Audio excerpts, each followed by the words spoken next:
up to everyone. The mingle's on a Friday, not on the Wednesday. Apologies, I couldn't make Wednesday, but we're here on a Friday night. We won't be too long. We've got all things going on tonight. Norms, I've had to reload the stream. We've got this new Mars thing now that StreamYard are doing, where it's split screens. It's an absolute nightmare, mate. That is. I mean, that is like, come on, man. That is craziness. That it splits the screens.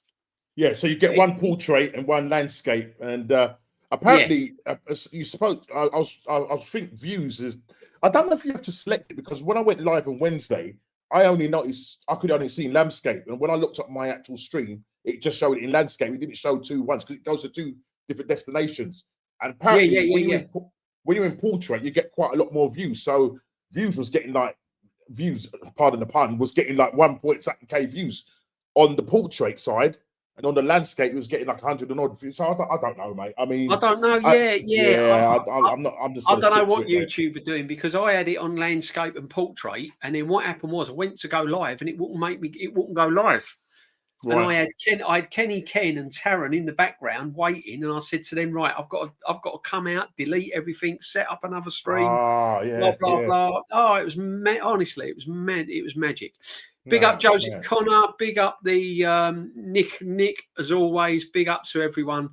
Big up, guys. I hope you're all well. How's your week been, Norms? Because this is a mingle on a Friday. It's like Friday night, isn't it? What's going on? It's been a bit of a strange week. You know what I mean? Obviously the internationals are on, and yesterday I was on what's the name show yesterday. There's probably some people already know already. I lost my aunt yesterday.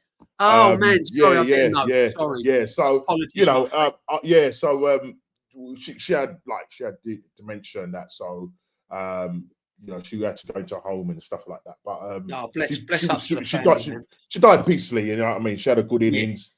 And that. So So it's bit tough for, as I say, for the family and stuff like that. But bless and thoughts and prayers go to your family. Yeah. It's always a tough one, isn't it? I mean, especially coming up near Christmas. It doesn't matter how old they are and everything. When it's a loss, it's a loss, isn't it? And it's still tough, isn't it? Still tough. Still tough. Especially coming up near Christmas as well. Do you know what I mean? Yeah, always the way, isn't it? Always the way. I mean, this is the weather today has been awful. Apparently, is it Storm Claudia something? I don't know. Yeah, apparently. One thing, right? This is one of the things we like to do on a mingle, don't we? Right? Do you remember back in the day when you was a kid, right? Or when we was younger, when you had heavy rain and wind, it was just a windy, rainy day, wasn't it? Why do they have to name everything now? You get a bit of rain and you get wind that's over 50 miles an hour, and suddenly it's storm Jesse, storm. What's going on? Why do we have to name Do you remember the night? Do you remember? I don't know if I mean, some of these guys will be too young, but do you remember with the ones that 1987? Do you remember that storm? That year when we yeah. And it was Michael Fish. Everybody remember Michael Fish said it's going to be a pleasant, calm day. It's going to be a pleasant, calm day, mate. I woke up the next morning, trees everywhere. Do you know Seven Oaks? Yeah, do you remember? Seven Oaks? Yeah, right? Yeah. Well, they had all their trees blown down. It was known as One Oak. Right now. I'll tell you a story about that, right, Norms. It was way back when I wasn't married at the time. My mum and dad went on holiday. They was out. They was in Minorca with my aunt and uncle. Yeah. So I had the place to myself. Of course, I had my lady friend over that was eventually my wife. Yeah. Anyway, but basically what happened was I worked for the post office at the time, Royal Mail. Okay. All right. True story. Woke up in the morning. It looked like absolute hell on earth. So I was going to work in the morning. I had my Mark 1 escort going to the sorting office early, like 4 o'clock in the morning. Trees down. There was milk floats on the side with all milk pouring out of it. Crazy. Of course, we went through the high street. There was jewellers' windows all blown in. People going in the jeweller's shop. Looters going on. It was mayhem. Never forget that. That day. That was a proper storm. What we get now is just a bit of wind and rain, Norms. Yeah. And I don't even think that was even known as. He didn't have a name. I don't recall it having a name. No. What it is because like in Jamaica, they had that Storm Gilbert, and they do it in alphabetical order. So whatever it is, so the Met Office. Yeah, I mean that's a proper hurricane, though, isn't it? Yeah. That was a proper one. Like, you know what I mean, proper hurricane. Storm Melissa, that's the one that hit Jamaica. So I don't know for each country if they go through that. Yeah, do you know what I mean? So I don't know. I have no idea. I have no idea why they named them. At the end of the day, it's wind at the end of the day, isn't it? Exactly. Big up, Toronto. Long time no see, my friend. I hope you're all well. Hope you're all well that's in the chat. Look, there's not many of us in tonight, but I know there's Aaron's on the other side, and we don't normally cross. I don't think we've ever crossed over. So, and also I've got my stream muddled up. I forgot to change the date. I put the different time in, but I forgot to change the date. Hence, probably that's why it's confused a lot of people. But anyway, we're here. Normski? Yeah, mate. I want to ask you something, Norms, about players coming back from injury. Apparently, Havertz is coming on the mend. Jesus is on the mend. Odegaard.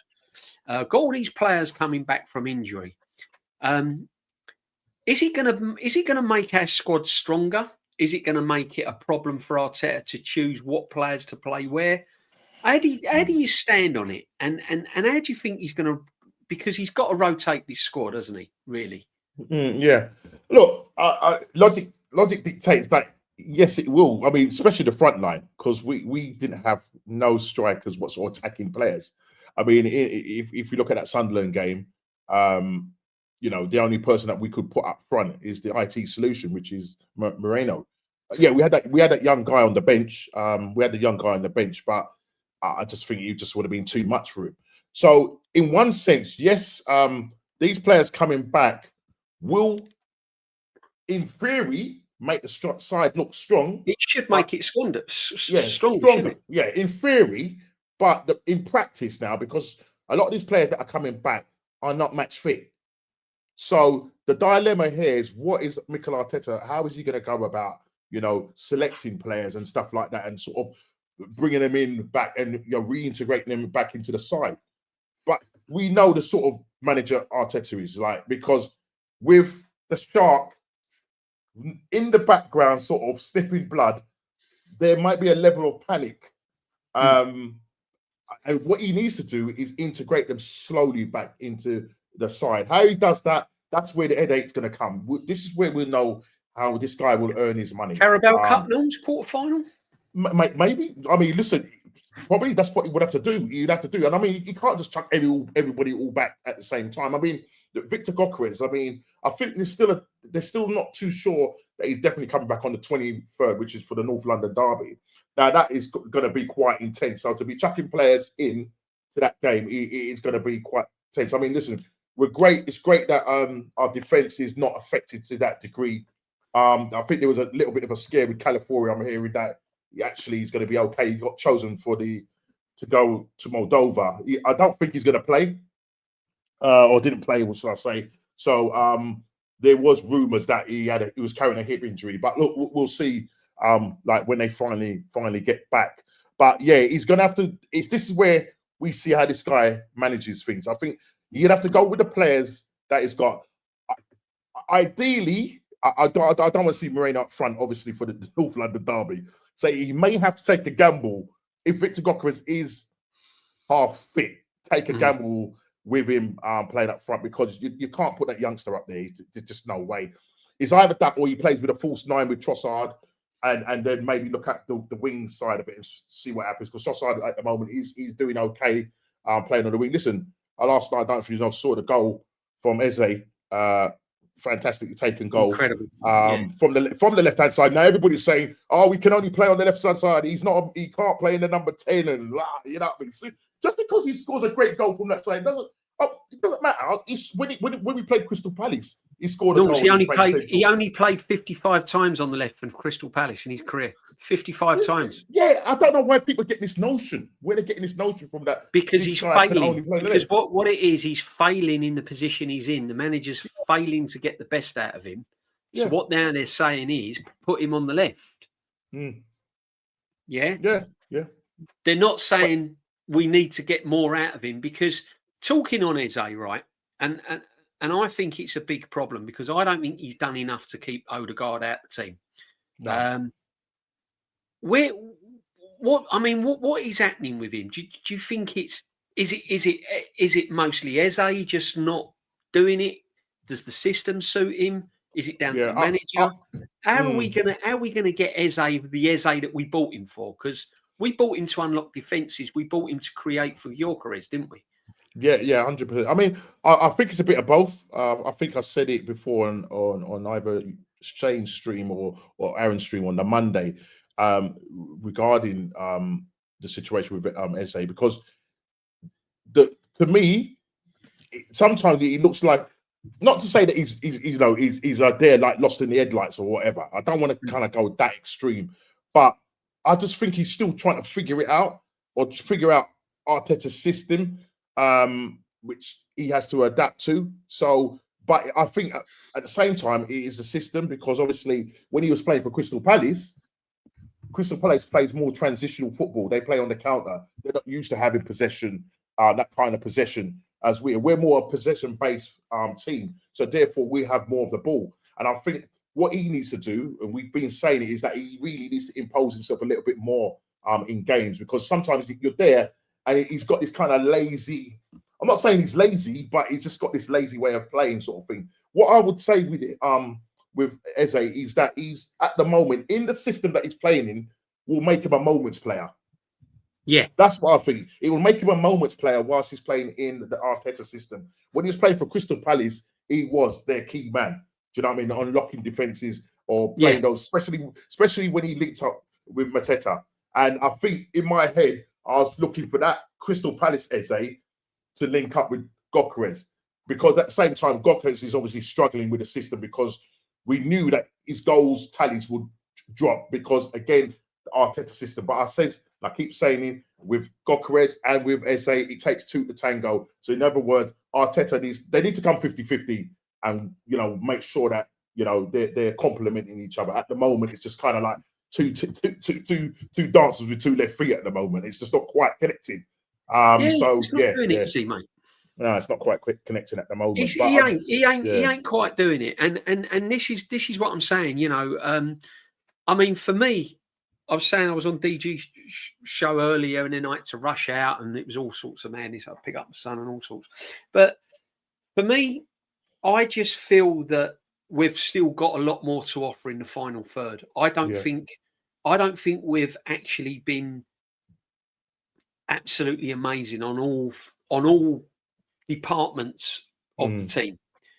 Defensively, as a unit, we've been outstanding. Defensive wise, not a problem.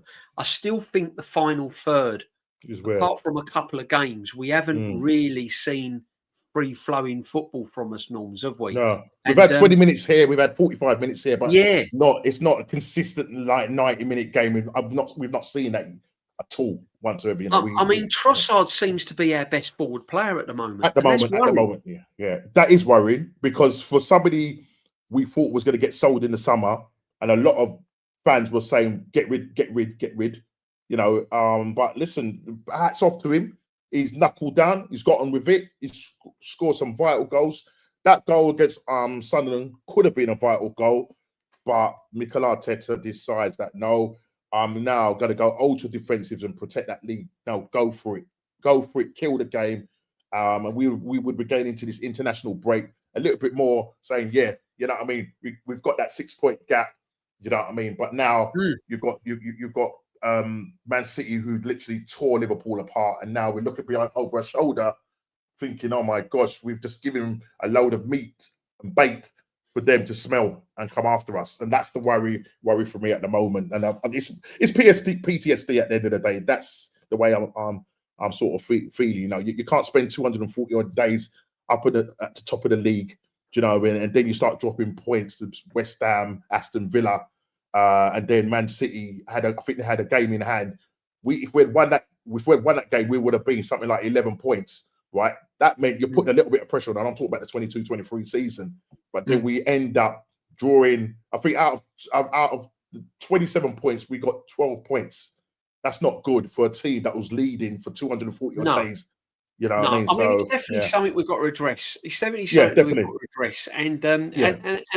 and as I said, I mean, if someone had have said to me, you'd be 4 points clear middle of November at the start of the season, I'm going to be honest with you. I didn't think we'd be where we were. To No, be no, honest, I've absolutely. got to be honest. I'm bite your happy hand where off. we are because I Yeah. never expected this. So, Mm. but now I'm here. I just feel that we've got to kind of now going into Manage the this nitty gritty, the December and January when the games come thick and thick and fast. fast. Yeah. I think we've got the top sort of teams all the way down to about 16th, really, and there's not a lot of points difference. No, there's not. All to play. It's only Wolves really in that kind of table. So we've got to try and kick on. What do you think he should do on his squad rotation norms? Do you think he's got to be a little bit more? Do you think he trusts his squad depth? That's what I'm trying to say. Certain players. Yeah. Right. So in the summer, we bring in 7 to 8 players. So in my head is that, right, first of all, great. We've now addressed the positions because last season we brought in, was it 1 or 2 players and we didn't address certain areas of the field. Now that we have supposedly addressed these areas, in my head, I'm thinking, okay, now we've now built a squad. I wouldn't say it's a big squad, but I would say it's the best squad. Yeah. So I was going to say, do you think it's overrated? It's a good squad. I'm not saying it's a good squad. I just want your point of view. Me personally think overrated is the wrong word. Me personally think, how can I say this? I know what you're going to say. Yeah. The depth and the first 11's brilliant, not a problem. Yeah. But the depth and the squad as a whole, it's not what you think. To me, has still got a lot of question marks about it. Yeah, it's not what I you don't think. It's as good as people say it is. That's what I'm trying to say. And that's precisely, you took the words out of my mouth. But it's this assumption that because the money that we spent, naturally people are going to think, wow, we've spent all this money. You know, when we was linked with Madueke, people was scratching their heads. Yeah. When we was linked with Norgard, it's like, and we got him, there's like, well, what's going on? Then what they had to do to justify all of this, that say, well, Norgard, you know what I mean, that was a good business. Yeah? Like 12 million. That was good business. Madueke, people were moaning that the money should have gone on Aneze rather than Madueke. Why we're spending that kind of money on Madueke, who was a big part player for Chelsea. Right. Now that they're in, they now have to justify the money spent on them, and now they're making themselves feel good. And so when you get the noise about, oh, we have the best squad in the world and that, this is where we cautious gooners, we're not, I'm now changing the name from bottom gooners to cautious gooners. So just officially, it's cautious, isn't it? It's like it's cautious. I know. So that's why I'm not getting carried. It's like waiting to see whether that dodgy bride's going to turn up or not. You know what I mean? You're kind of like, well, we're all here, but is it going to happen? Exactly. So what you've got the groom standing at the altar, and he keeps looking over his shoulder, looking over the shoulder, thinking, is going to turn up? Going to happen? Is she going to turn up? Is she going to turn up? And that's exactly what it's like. Yeah. And that's because of the past, isn't it, Norms? I know we can't keep listening at the past, but let's he's in. Big up the Suge, my friend. Big up DJB and Normski in the chat. Hit the likes and subscribe. Thank you very much, as always. Waiting for Xmas. See, Normski is in an Arsenal Xmas jumper and hit the high notes like Mariah. It's all happening. We're going to do a Christmas mingle. Are we going to wear Christmas? We're going to have a Christmas jumper, Christmas mingle. All right, I'm personally going to go out and buy a Christmas jumper. And do you know what we're going to do? Well, it's National Christmas Jumper Day on the 11th of December, right? So chat, don't forget. We're going to do a Christmas mingle with the Christmas jumpers on. And we're also going to do the food section of all the things you used to have when you were young that made Christmas. Yeah, definitely. Looking forward things to that you carry on from your childhood days. The traditions. I'll tell you the one thing that I was thinking about the other day, right now, before we go on to serious business stuff like football, right? Right. I don't know if anyone remembers it in the chat, but if you're a certain age, you might remember. Do you remember them little jelly fruits that was like Turkish fruit delight. jellies? And they used to be shaped. Used to have shaped like a little orange slice, didn't you? And they used to be jellies covered in sugar with a box. My nan always had them out every Christmas time. Fruit jellies, man. Oh, I could just taste it now, mate. Yeah, I could just taste it now. With the glass dish full up with nuts and the nutcracker. Always a glass dish. Why was it always a glass dish? Things you used to do when you was a kid at Christmas. Oh, great. Give you a Turkish delight. I know, it's crazy. Turkish delights, mate. Yeah, but we've got a couple starred here. Big up the Gooner channel. Make sure that you go and sub and follow the Gooner channel. With Dan there, he does some good things. Some of his stuff is quite funny, actually. It's quite good. I still feel like Eze is settling in. Yeah, I'll give you that. Yeah. The only problem is we ain't got. I know. We're being a bit impatient, but we ain't got time for players to settle in because we haven't.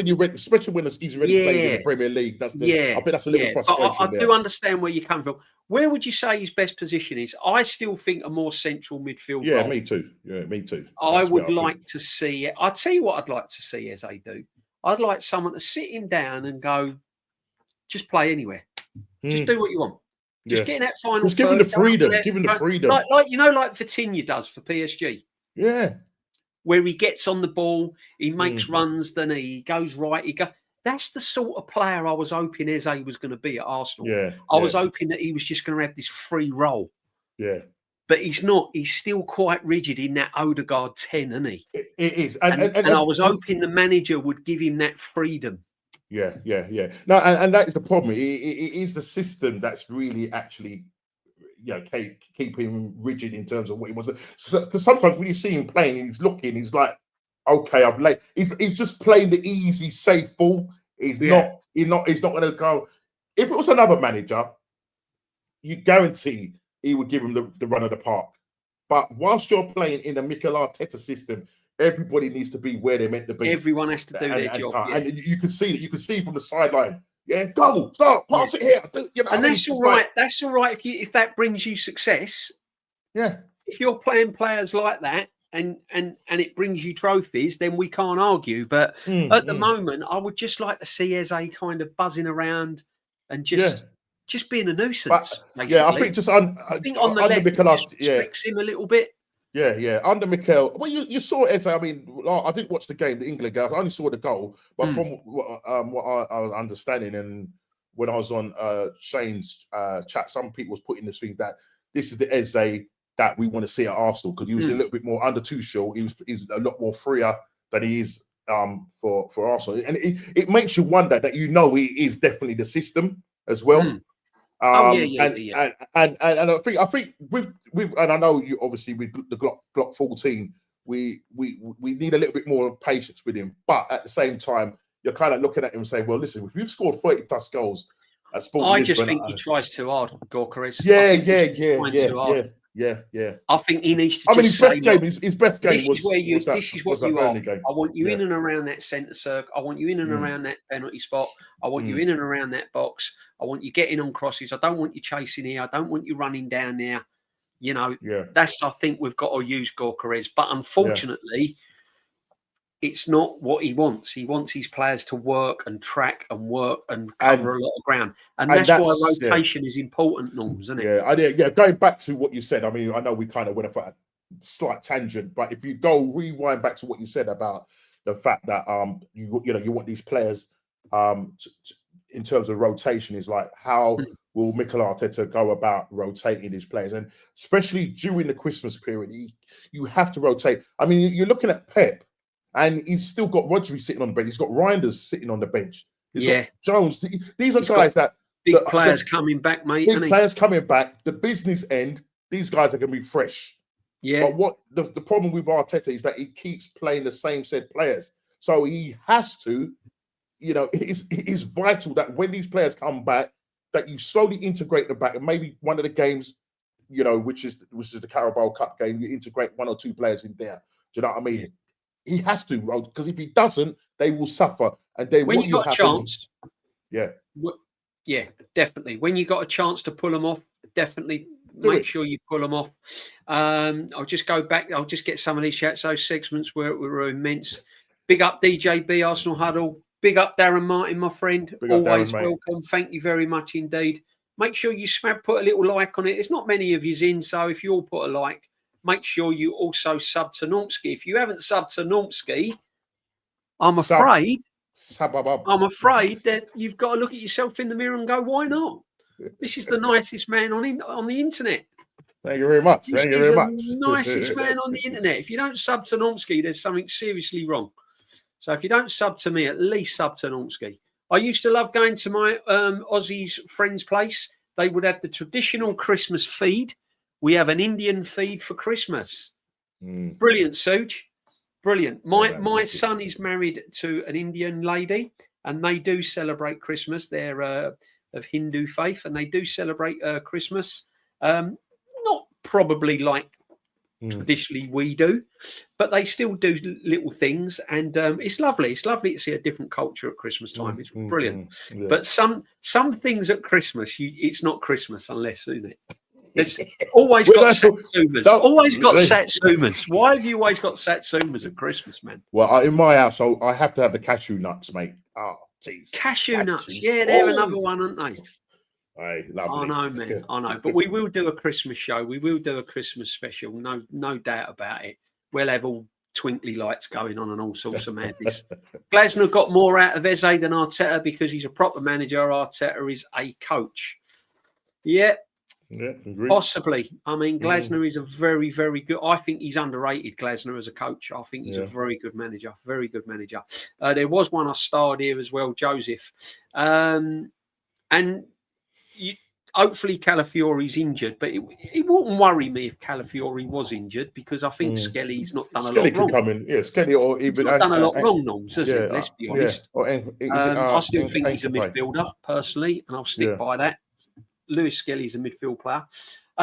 What do you think about him being linked to other clubs? Do you think it's all paper talk, or do you think there is general interest?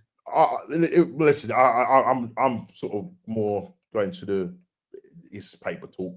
I think he came out. I don't know if it was today or yesterday. He was sort of saying it's just a load of nonsense, a load of noise. He wants to fight for us. Big up, Jason, man. What are you saying, bro? Big up, Jason, He wants to fight for his position, which is good. It's nice to hear that he wants to do that.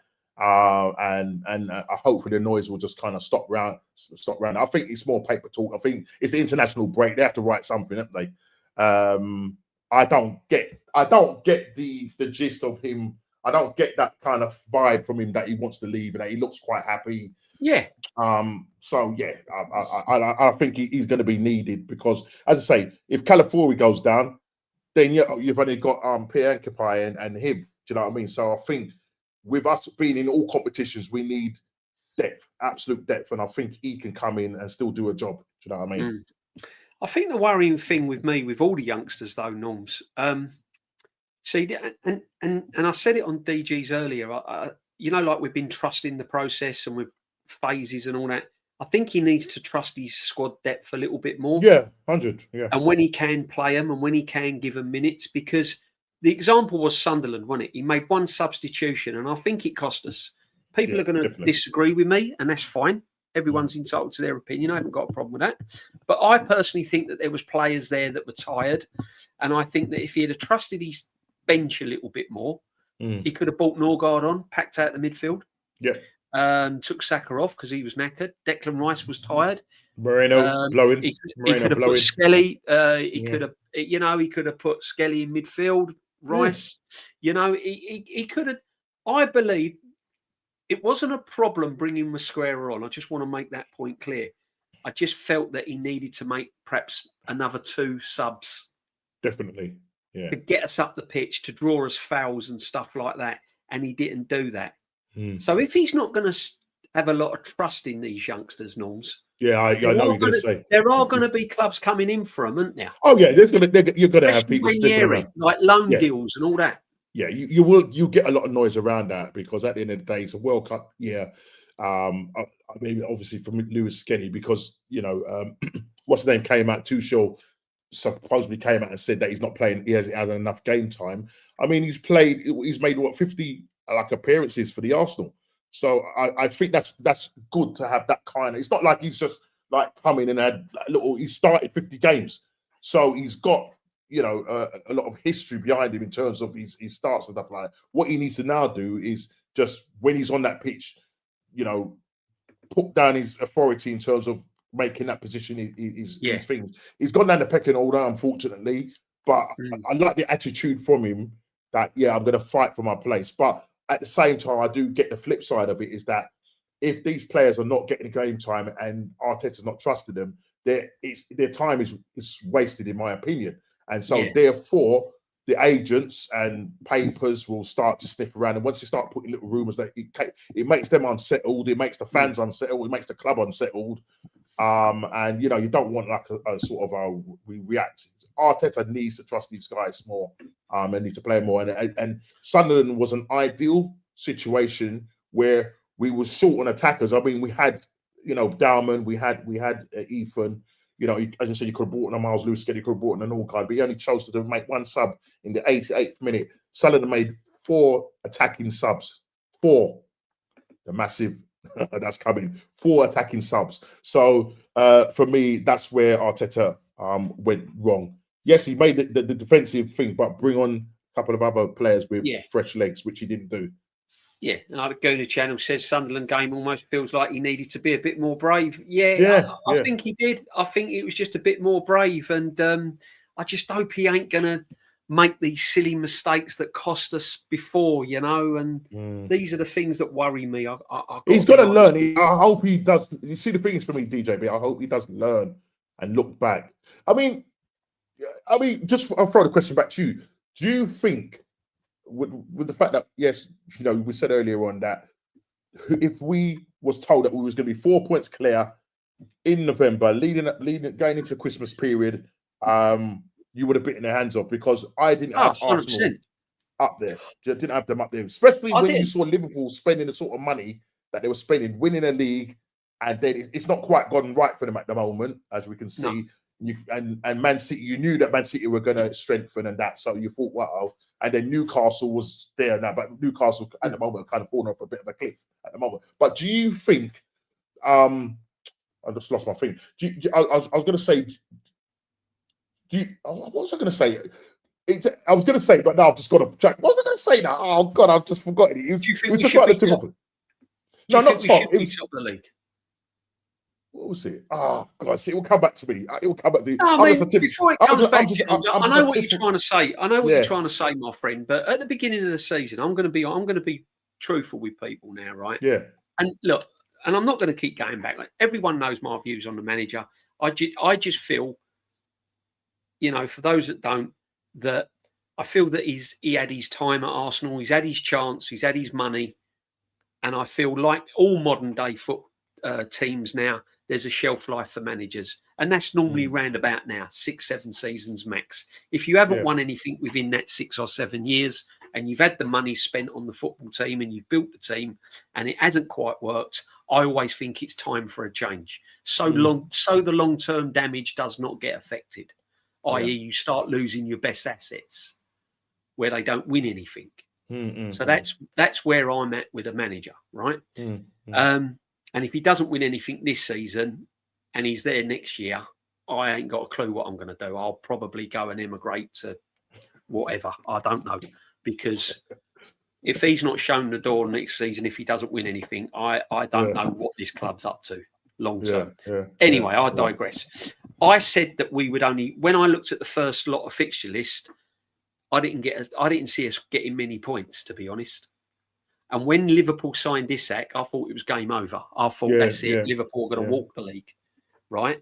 So to be where we are at this stage, even though the football's not been brilliant and it's not been pretty and there's improvements can be made, we've not been good in the final third, I'm still surprised.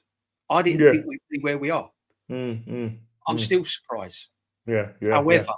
However, Norms, that moves me nicely on to my next question to you, my friend. Man City, 4 points behind. Now, a lot of fans say, you take Haaland out, Man City are finished.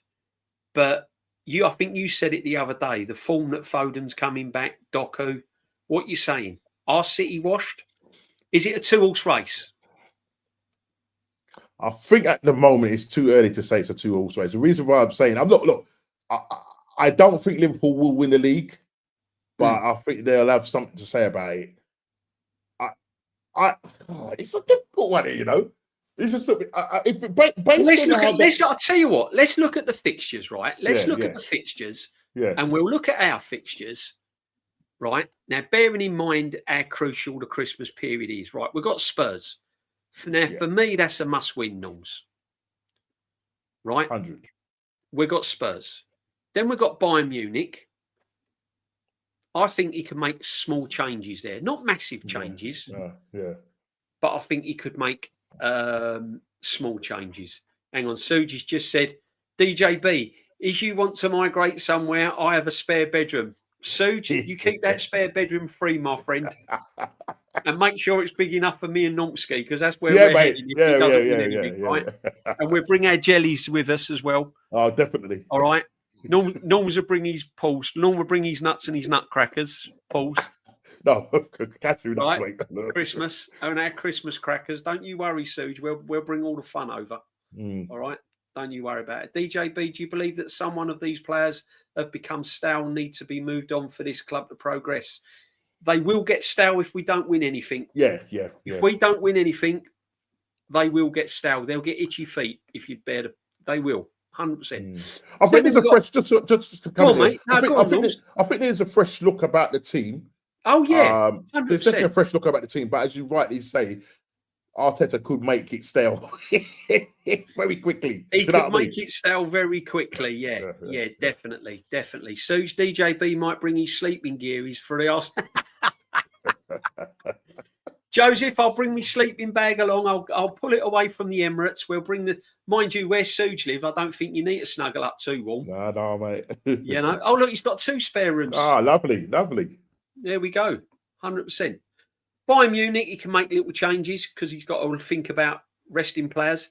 This one worries me, Norms. Chelsea away. I think we'll beat Spurs at home, but this one worries me. I've got to be honest. Yeah. The thing about Chelsea, there can be, as you said, I think you said, there could be like Dagenham and Redbridge and then Barcelona the other week. So, look, these 2 games, smack bang in between the Bayern Munich game, I think you're right. We should make some changes for the Bayern Munich game. The only reason why I'm saying that is because maybe I know people say, "Oh, let's win that game," but we could probably afford to draw the Bayern Munich game. We're playing at home, for crying out loud.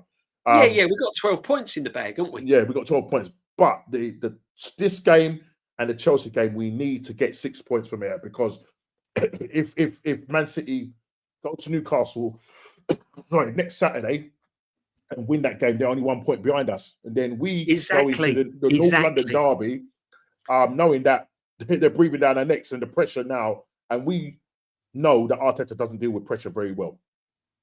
Now that's a good point, Norms, because what you said there, this Spurs game, I reckon, determines what we do in the Bayern game. Because if we was to lose against Spurs and City beat Newcastle, they're only 1 point behind. I didn't realise that, man. That's frightening, right? That's what I'm saying. They're only 1 point behind. Then he's got to then go to Chelsea and win.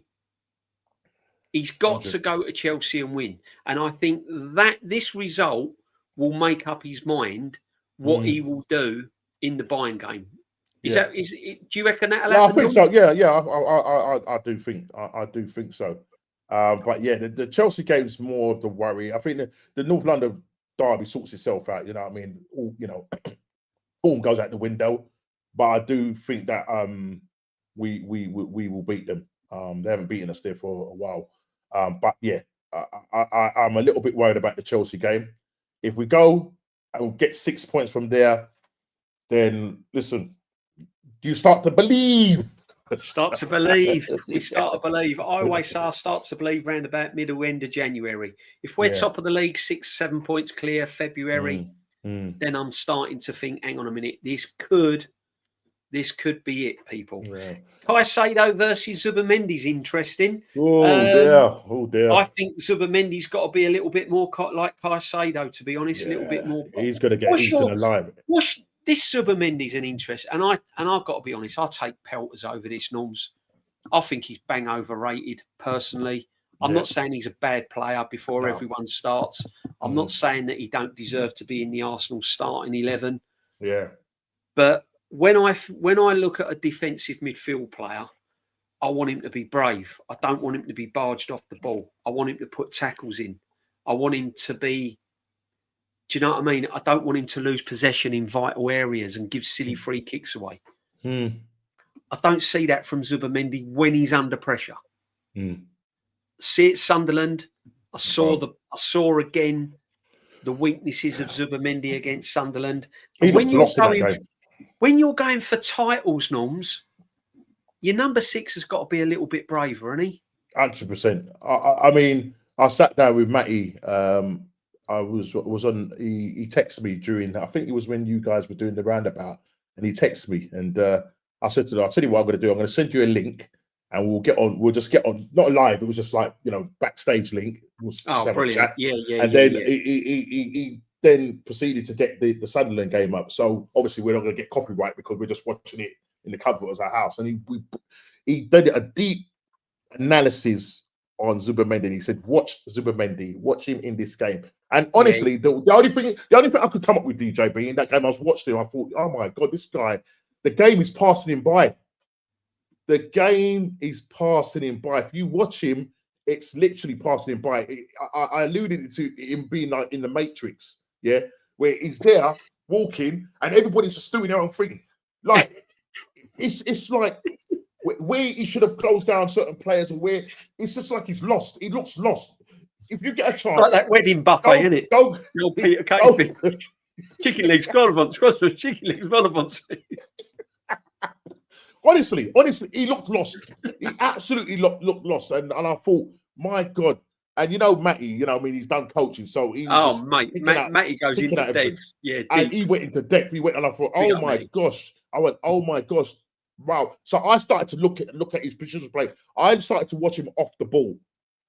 Yeah, not good. It's not good, no, DJB. No. He's not good off the ball. No. And the thing about it, if he's got time and space. Oh, he's brilliant. In certain games, he's brilliant. Yeah. But you ain't going to get that. Don't tell me he's world class. Don't tell me he's of the level of Thomas Partey, because he can't play under pressure with his back to goal. He can't. He just can't. Yeah. The Pro, big up, my friend. Always. Hope you're well, brother. Hope things are good. And smash the likes. Yeah, come on, put a like on it. Make sure you sub into Norms, and make sure you sub into anyone with a channel in my chat. We're all a community, people. Welcome to the community. Each and every one of you.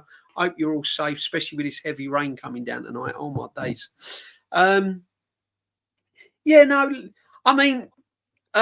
Goonie says, I still remember how Los Perez looked in the first season. Yeah, he did. Fair play. Look how Perez turned out. Zubamendi ain't gonna. If he turns anywhere near Robert Perez, I'll be over the moon. I don't think he's gonna be that sort of I absolutely hear that. Listen, I usually give players at least one season. I think Zubamendi may need that. However, another thing that I notice as well, and I mentioned this earlier on, is when you look at our defensive line, the first person they give the ball to when they play it from the back is Declan Rice. Yeah.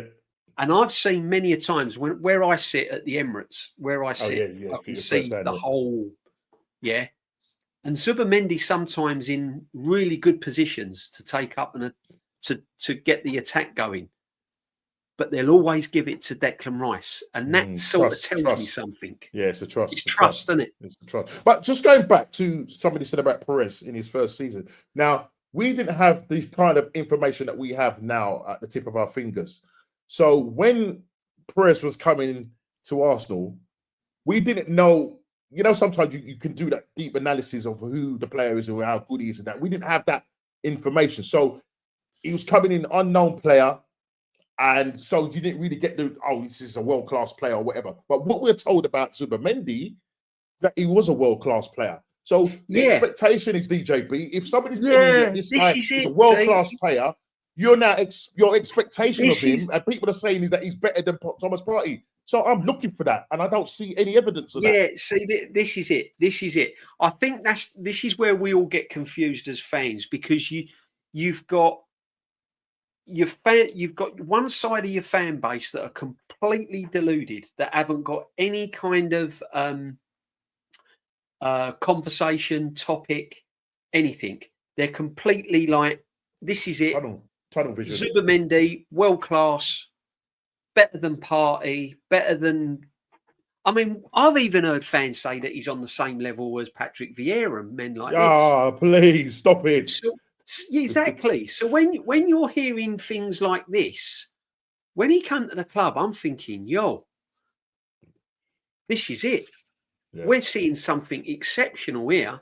And then when I look at him, I'm thinking, what are these fans on about? What are they seeing that I'm not? Are they seeing something that I can't understand? So I think you got a good point there, because when what they've got, I'll tell you what it is, DJB. They've got these special glasses that they put on. They're called hope glasses. Yeah, hope glasses. Glasses of hope. Okay, I'm putting my hope glasses on, Norms. This is it. I can see everything now.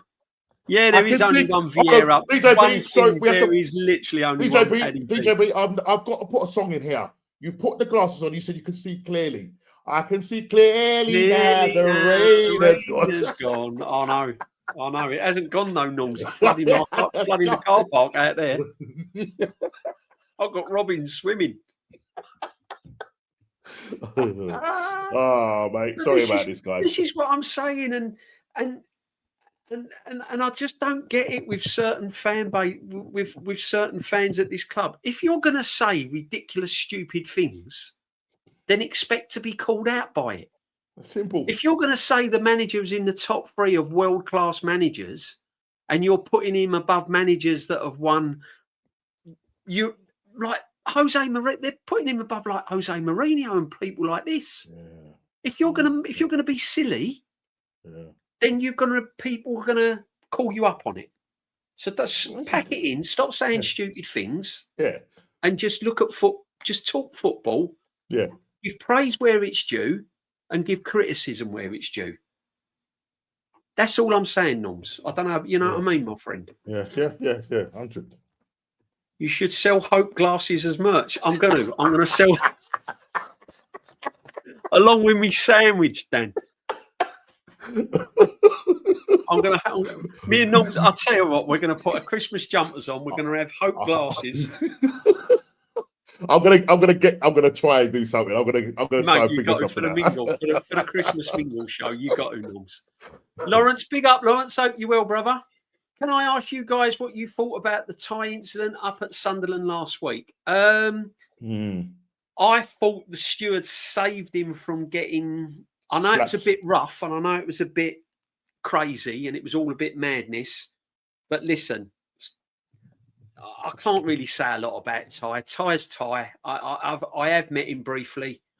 One thing with Ty, Arsenal is in his veins, mate. He absolutely bleeds it. He goes to the women's football. He goes to the youth football. He goes to the reserve football. He goes first team football.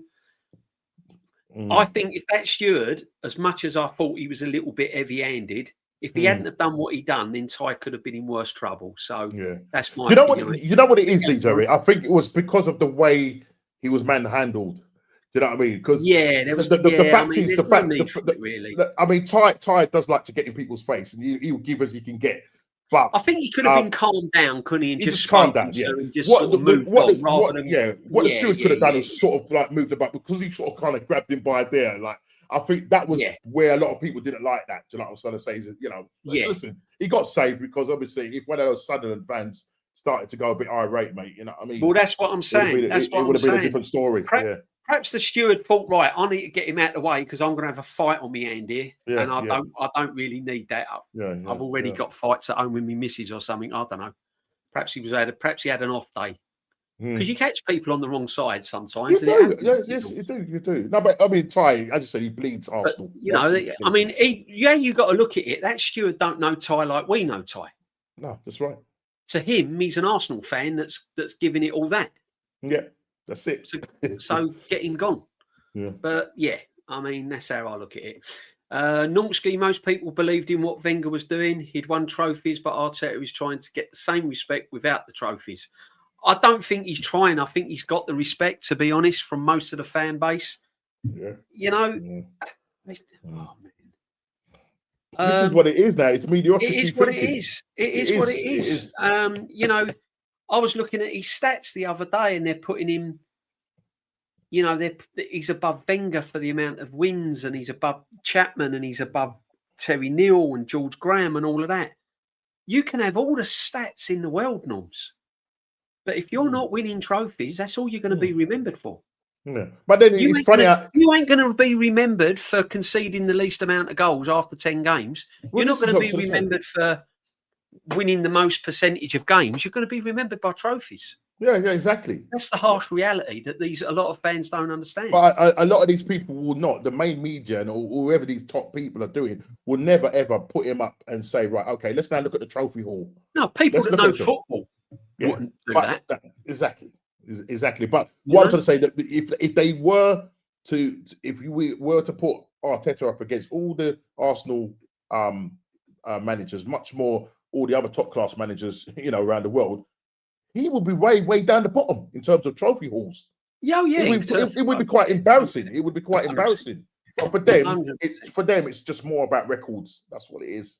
You know what I mean? Yeah, absolutely. Records. Big up Lawrence again, my friend. Normski, they're called Arteta tinted specs. Hope. The hope is here. Come on. Hope is here, Come on. Big up, Lawrence. Hope you will. Big up, Lawrence, man. Big up. Miguel just put up a video of Enough's Enough on football debate. Really? Okay. How far did he go? Come on. That's another story. It was lucky it was Stewart that grabbed hold of him and not the bill. Otherwise, Ty would have been in prison. Well, this is it. I think if you look, as I said, I think the steward saved him from fans and police, really. Yeah, absolutely. We had something about. Did you watch the? Yeah, I mean, people are. I haven't got a lot to say on it. The Terry Flowers thing and the Lee thing. Did you see that the other day? I think they took down the stream. It's just unbelievable. You know, it's unbelievable. Yeah, it is now. It is what it is, isn't it? You know what I mean? Some people are calling it clickbait. Listen, I always believe. See, when I set up I always think of football. You talk about football. Football's football, and you talk about the football and all of that. You know, I don't think you. Yeah, there's time and a place, isn't there? Yeah. But I could see where both people. I mean, it was like Eubank and what's it? Whether you like it or not, the views shot through the roof. I mean, people were able to make content from it, weren't they? That's the thing. Yeah, people were able to make content. People are making content. I mean, listen, Lee's going to always stick to his principles. Nobody's going to change his mind. No. Exactly. Yeah. That's what Lee is. You know. Yeah. One thing with Lee. I mean, if they don't, you got to understand Lee. I mean, listen, that's what I'm trying to say. Is people can't take him because obviously he's just going to just give it. Like, you know what I mean? You either this is how I deliver it. I might not, as he's always said to us, I might not deliver it the way you want to hear it, but he's still at the end of the day, he does speak facts. You know what I mean? So it just is what it is. You know what I mean? Yeah, true. Gona, records were breaking are irrelevant if there's no trophies. That's how success is measured. 100%. See, certain generation, that's how we measure success, by trophies. I hope he wins enough to be mentioned in the same breath. Yeah, I mean, there are fans, that's fair enough. I mean, some fans do want to see him win trophies. I do, because he's Arsenal football manager. I mean, I'm an Arsenal fan. Who don't? Exactly. We all do. 100%. What it is, you know what it is, DJ. I think you was probably collared about this when you was on the roundabout 12th man. Oh yeah. Are you going to back him? No, I'll back Arsenal. No, I you should back him. You should back him. Yeah, I'll tell you what I object to, Norm. I'll tell you what I object to, right, Norms. Just because I've got my views doesn't make me less of an Arsenal fan than someone that Do you know what I mean? Yeah. My first priority is Arsenal. I'm an Arsenal fan. I'm not an Arteta fan. I'm 50 an plus Arsenal years fan. you've been going home and away. 50 plus I'm years, in bro. 50 odd years. I still go. But listen, it's not about that. I want Arsenal to win regardless, whoever's in charge. Exactly. That's my first priority. That's what I go to football to see. I want to go to Wembley. I want to see us win trophies, etc., etc., etc. But they think that because my views on the football manager, I don't really want Arsenal to win. Hey, and that is a thing. That is what annoys me. That annoys me because they're telling us how we think we're supporting our club. In other words, when Sunderland drew, right? DJ, do you think I was happy that Sunderland drew? No. And another thing, Norms, right? When I go to watch Arsenal, I don't watch Arteta. I watch the football. Exactly. I watch what players are doing. I watch what they're doing off the ball, on the ball, with their positioning, how we've conceded a goal, how we've scored a goal. I'm not there going, come on, Arteta, F up. Arteta, come on, F up. Oh, we've missed a penalty. Yeah, brilliant. Yeah. Do you know what I mean? Great. Do people really seriously think that us cautious schooners, not bottom gooners, I'm telling you, I'm now a cautious schooner. Us cautious schooners, yeah, we go to games or watch games on the TV and say, please lose Arsenal, please. Yeah. People ask me. I give my view on what I think. What I think the manager's had his time. I think he's reached the ceiling. If he wins something this year, brilliant. That's our opinion. That's my opinion. I've given who I would like as manager as well. So I've not I've backed it up with who the managers I would like to see at the football club that I think that would do well at Arsenal. And that's it. It's nothing personal. I think he's done great. I think he's done some good things. That's just where I stand at the moment. But to be told, oh, you just want failure. You just want to see him lose. I mean, come on. Unbelievable. Oh, no, well, crazy, so you've spent all that money. Think about the amount of money you've spent in the last 6 years. Yes. Oh, yeah. Yeah, a lot of people have said that. The sad thing, it was on a charity stream. Yeah, but the flip side of that, it did earn a lot of money, unfortunately. You know what I mean? And sometimes negative, it does, doesn't it?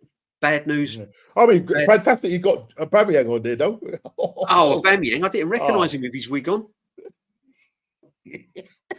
What was that on his head? I thought I was bad notes. Was it? I don't know, bro. I thought it was like one of them. I didn't think it was Aubameyang. He looked like something from He looked like Herman Munster or something. He was sitting there. He had a black. I didn't run, bro. Man, they're gonna come for you. DJ B, he's a nice man. Aubameyang is a nice man. Oh, Aubameyang's a legend. Absolute brilliant player. But I don't know what he was. Yeah, I don't know what that was. I don't know if it was brilliant player. I couldn't work it out. I don't know. It might have been like he won Arteta's only trophy. Yeah, and then he binned him. Absolutely, and he binned him like everyone else. Ridiculous. How dare you win me a trophy? I'm selling you now. I'm getting rid of you. Your attitude's all wrong. Oh, mate, I tell you. Does anyone ever see Ivan Toney in the news? Because apparently he's got a bad attitude. I'm still waiting to hear. Exactly. You know what I mean? Exactly. Dear. Big up Lawrence again, my friend. Arteta is not fit to lace the boots of George Graham and Herbert Chapman. No, definitely not. George Graham to me is probably the best manager Arsenal's ever had. You know, if you look pound for pound, he's won a European if you look at the type of player he brought to the club, how much he paid for him, and that in '89 will never be repeated. I don't care what anyone says. To do what you have to do that and go to the best club in the country that dominated the 70s and the 80s, mate. Unbelievable. Yeah, we'll try and get you on, Lawrence. We'll try and get you on one time, my friend. Hopefully we'll get you back on stream. For sure, my friend, 100%. We'll get you on the. We'll have you on the Sunday sit back, definitely. Big up Nortski for the prone. There it is. Nortski TV. 100%. Lawrence, he's got like the first manager to have the best defence for 3 seasons running, not to win the league. Funny how the record isn't mentioned. Facts. Another one here, my friend. If you don't want 194 centimetre Icelandic Viking knocking on your door, sub to the channel. What can you say? Don't mess with a pro. He makes Haaland look like a Smurf. Yeah, that's how big this. That's how big this guy is. Yeah, he's your original Icelandic Viking.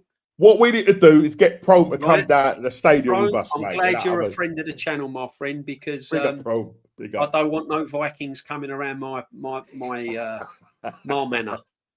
All right.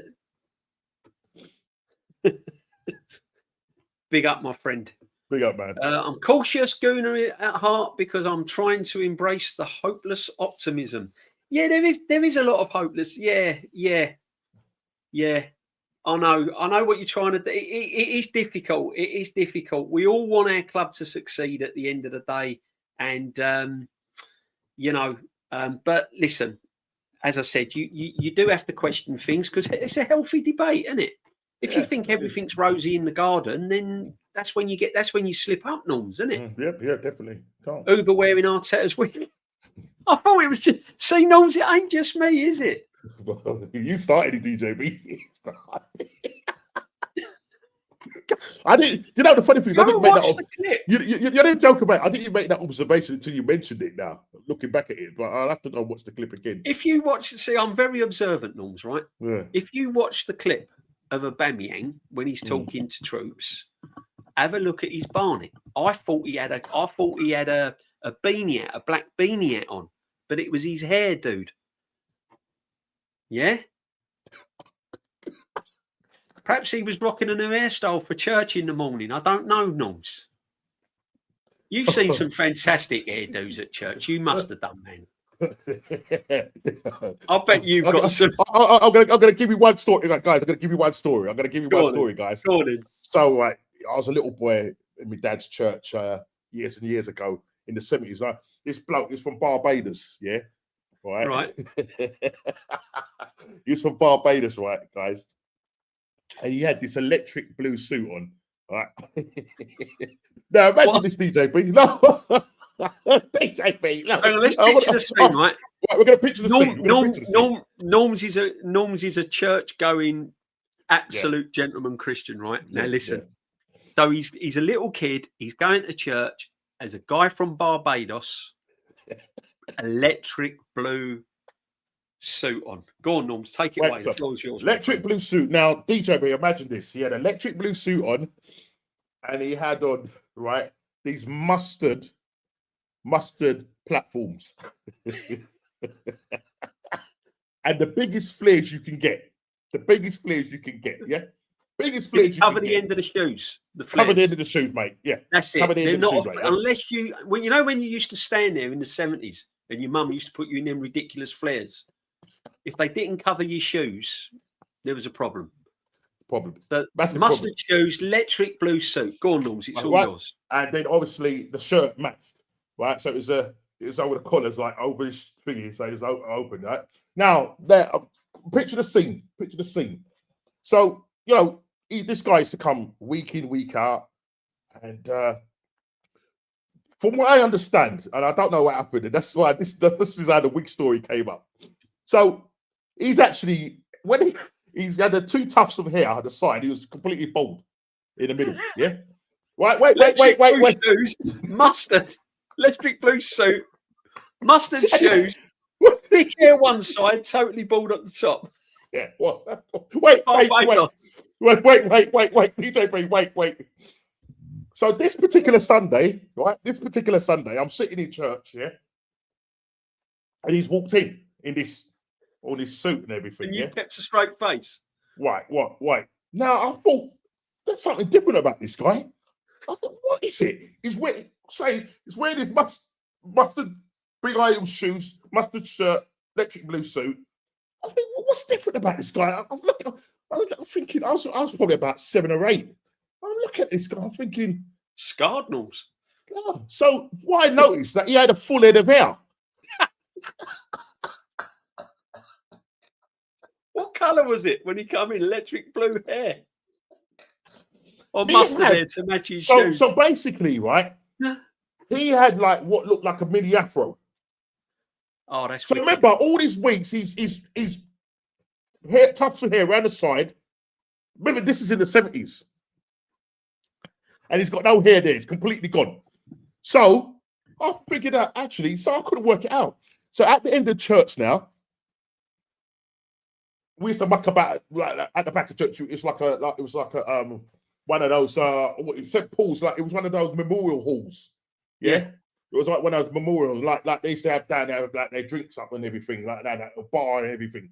So, so we're mucking about, running about, and he's at the back of church. And my mate, he lives in America now, yeah? He's running around and he's grabbed the top of his hair. Oh, no. and took off his toupee. It's come off his toupee. Aubameyang settings. Oh, man. He chased him around the church. I bet he did. Oh, that must have been hilarious in church. Oh, man, I could remember it. Oh, geez, man. I bet one week when he was bald and then he came in with all this hair, I bet you was in church thinking there is a God. It's a miracle. You know what I mean? It's a miracle. I got hair. Oh, mate. So that's mate. When you said that about that, I just thought, oh yeah, that just no, that's a great story, mate. Let's get hold of it. The assembled, the only that matters is how many times in the ball is backing your opponents. Uber syrup, you are the first to mention it. Thought it was just me. No, my friend. No, I'm glad I wasn't the only one on the planet mentioning it. Oh my! I'm gonna have to go back and look. Syrup. I don't care. I thought it was a black bobble hat. I thought it was that. Graham really gave us back our club. Yeah, he did, man. George Graham was absolute legend. That night in '89 when I was there, and it was just, I've never been to this day. I've never ever witnessed a football match like it live ever. So this is probably would have been your, if not one of your best experience, yeah. Oh, so we're gonna talk about my best and my worst. I've got two. My worst experience was the Champions League final. That's it. There it goes. Yeah. My best is '89. Yeah. Your North Pole and your South Pole. Nothing really matches that. Yeah, I was in bits. The only thing I was gutted about was the FA Cup West Ham when we lost. What about live in a West Ham area? Yeah. Because I moved to a West Ham area when I was really small. So I had to go and face them in school on Monday morning after that FA Cup. That was a nightmare. Big up, Static. A to the 2. Thank you very much indeed. When we have everyone back, who's starting the 11 DJB and Norms? I don't think he's going to change it much, Prone. What do you think, Norms? I don't think he's going to. The only change I can see, if he doesn't pull his socks up, and it won't be straight away because he's got to get match fitness. But what he will do in about the 60th minute, take Eze off, put Odegaard on. That's the only change. Unless Eze pulls his finger out, I can see Odegaard coming in for Eze. Yeah. I don't think he's. I don't think he will muck about with Glock at the moment. I think he'll rotate Havertz and Gyökeres. Yeah. I think that would be rotational. Yeah. I think, again, Gyökeres, he'll give him 55 minutes, 60 minutes. Havertz will come on. And then I think in some games, after Gyökeres, I think after Havertz and Odegaard are back to fitness, I think certain games they will start. Yeah. I think he'll look at it. I think he'll rotate Havertz and Gyökeres on a regular basis. And then do you think that Odegaard and Eze? I was going to say, do you think that's a good thing? Or do you think that each striker needs consistency? Norms, I think it's only a good thing if the results. Yeah. If the results and if it fails again, question marks. If it fails, then you've got to ask the questions. It'll be, why did you start Havertz and not Gyökeres? Why did you start? It's going to almost be dependent on the result, innit? And it's a results business, and this is what every other fan, right? Every other fan in every other club recognises it's a results business. Win, lose or draw. They don't get too passionate with the manager. We have got 65-70% of our fan base that's absolutely too passionate with the manager. Yeah. Why do you think these numpties get in press conferences and press boxes and ask stupid questions and don't ask the actual real questions? Because they know they're going to get thrown out. They won't have a job, right? So this is what I'm saying. And unfortunately, it is a results business. And every other fan from every other club, 90% of them know that. So they're happy to rotate teams. They're happy to rotate squads. They're happy for certain players to play in certain positions if you get the result. If we don't get the result, then this is what I'm saying. But we've got all the squad depth, and we've got the squad supposedly best in Europe, my friend. Yeah. Well, we'll see. I mean, that Barcelona team looks crap compared to ours. Yeah. According to some. Bayern Munich, I don't know what we're worrying about.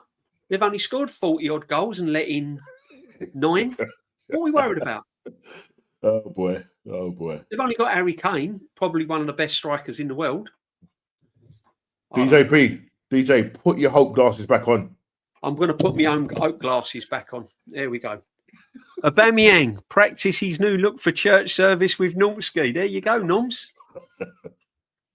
Lawrence, in Blunderman's era, goal scoring doesn't count. It seems to about the goals. Oh, we've got David C in, look. Very chilly, 23. Oh, look, he's rubbing it in, Noms. He's rubbing it in on the mingle. Very chilly, 23 degrees this evening. Oh, listening boy. to the show from the start of my evening walk. David C. Big up. It's been absolutely pouring down here. We've got flood warnings.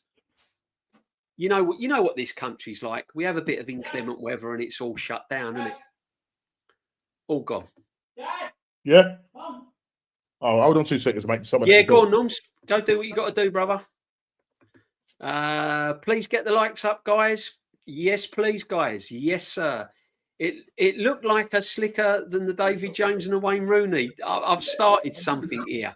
And if you're still in the chat, man, we've started something here because I noticed it straight away. I noticed the wig on Aubameyang straight away. So we'll have to, You assembled. Who dreamt up this bollocks about XGs and possession? Never had it when... No, I'm not into XGs. You put the ball in that net, you keep it out of that net. That's all you've got to worry about. I don't get into XGs and stats and all of that. That wasn't around then. You know, it's fine margins, isn't it? The only thing I hope is I've got 5G on my phone. Oh, look. Who has better air, Javino or Uber? Right, a Liverpool supporter just walked past my stream. A Liverpool supporter just walked past my stream. Was that the one and only Mrs. Nomsky? That's the one and only Mrs. Nomsky. Just walked past. Bless up, Mrs. Nomsky. Bless up, Mrs. Nomsky. I hope you're well. God bless you. Everybody's saying bless up to you and all that. Man. All the chat, look. All the chat is saying big up Mrs. Nomsky, the one and only. But just to let you know that Mrs. Nomsky is a massive Liverpool supporter. So things a little bit, you know what I mean, in the household. Won't ever be another Anfield 89. And all of that. Yeah. Anfield 89 was absolutely fantastic. Don't even touch it. I wind her up now. Anfield 89 was absolutely health fantastic. and safety had a lot to answer for. Big up DJB and Nomsky. DJB, I watched Fever Pitch. Oh, mate, what a film. What a film.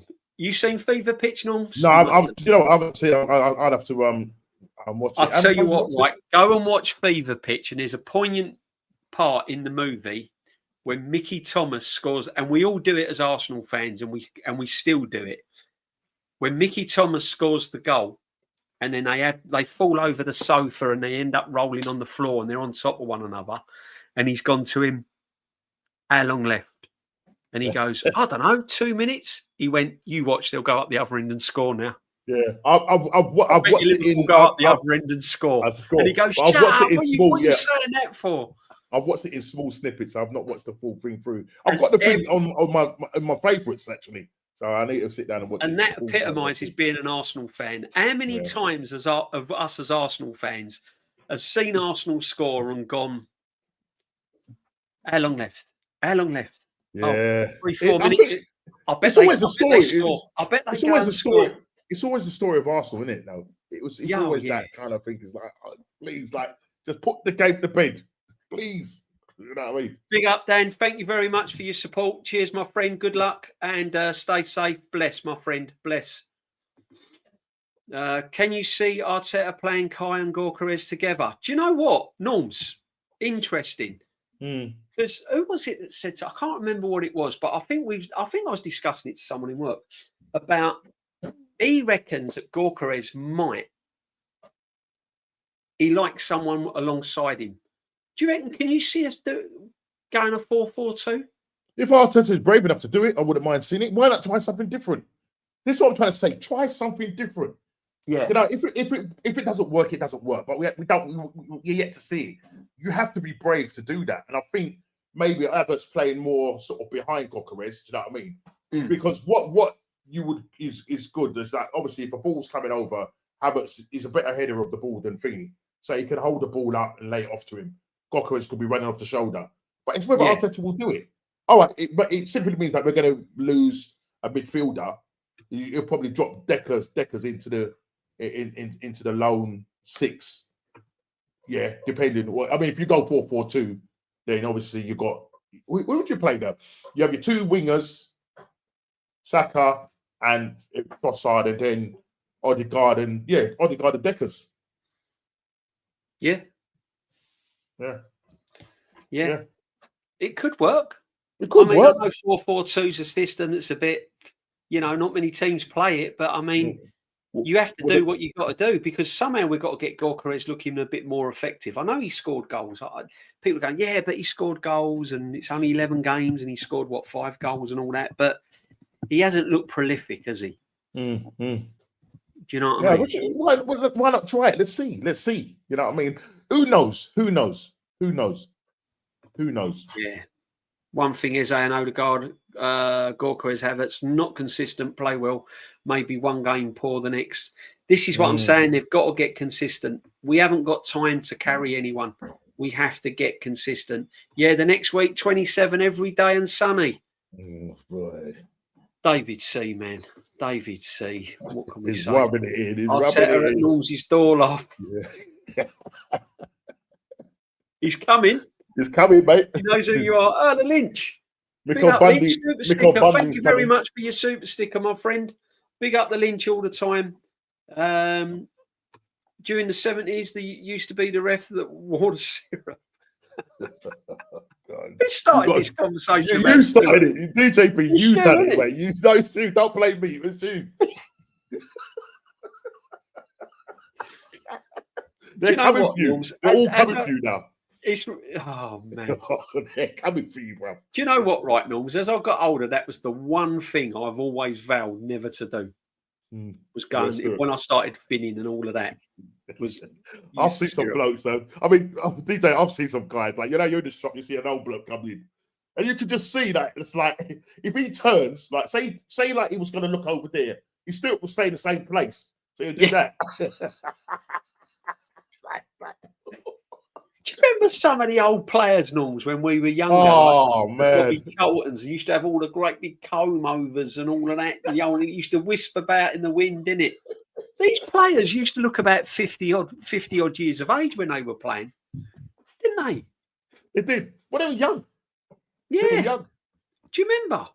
Have you seen? And then we had the Charlie Nicholas, didn't we? Oh, I had a Charlie Nicholas, man. I had a Charlie Nicholas. Did you wear the old earrings as well? Yeah. No, I didn't have my ears pierced, but I had a Charlie Nicholas haircut.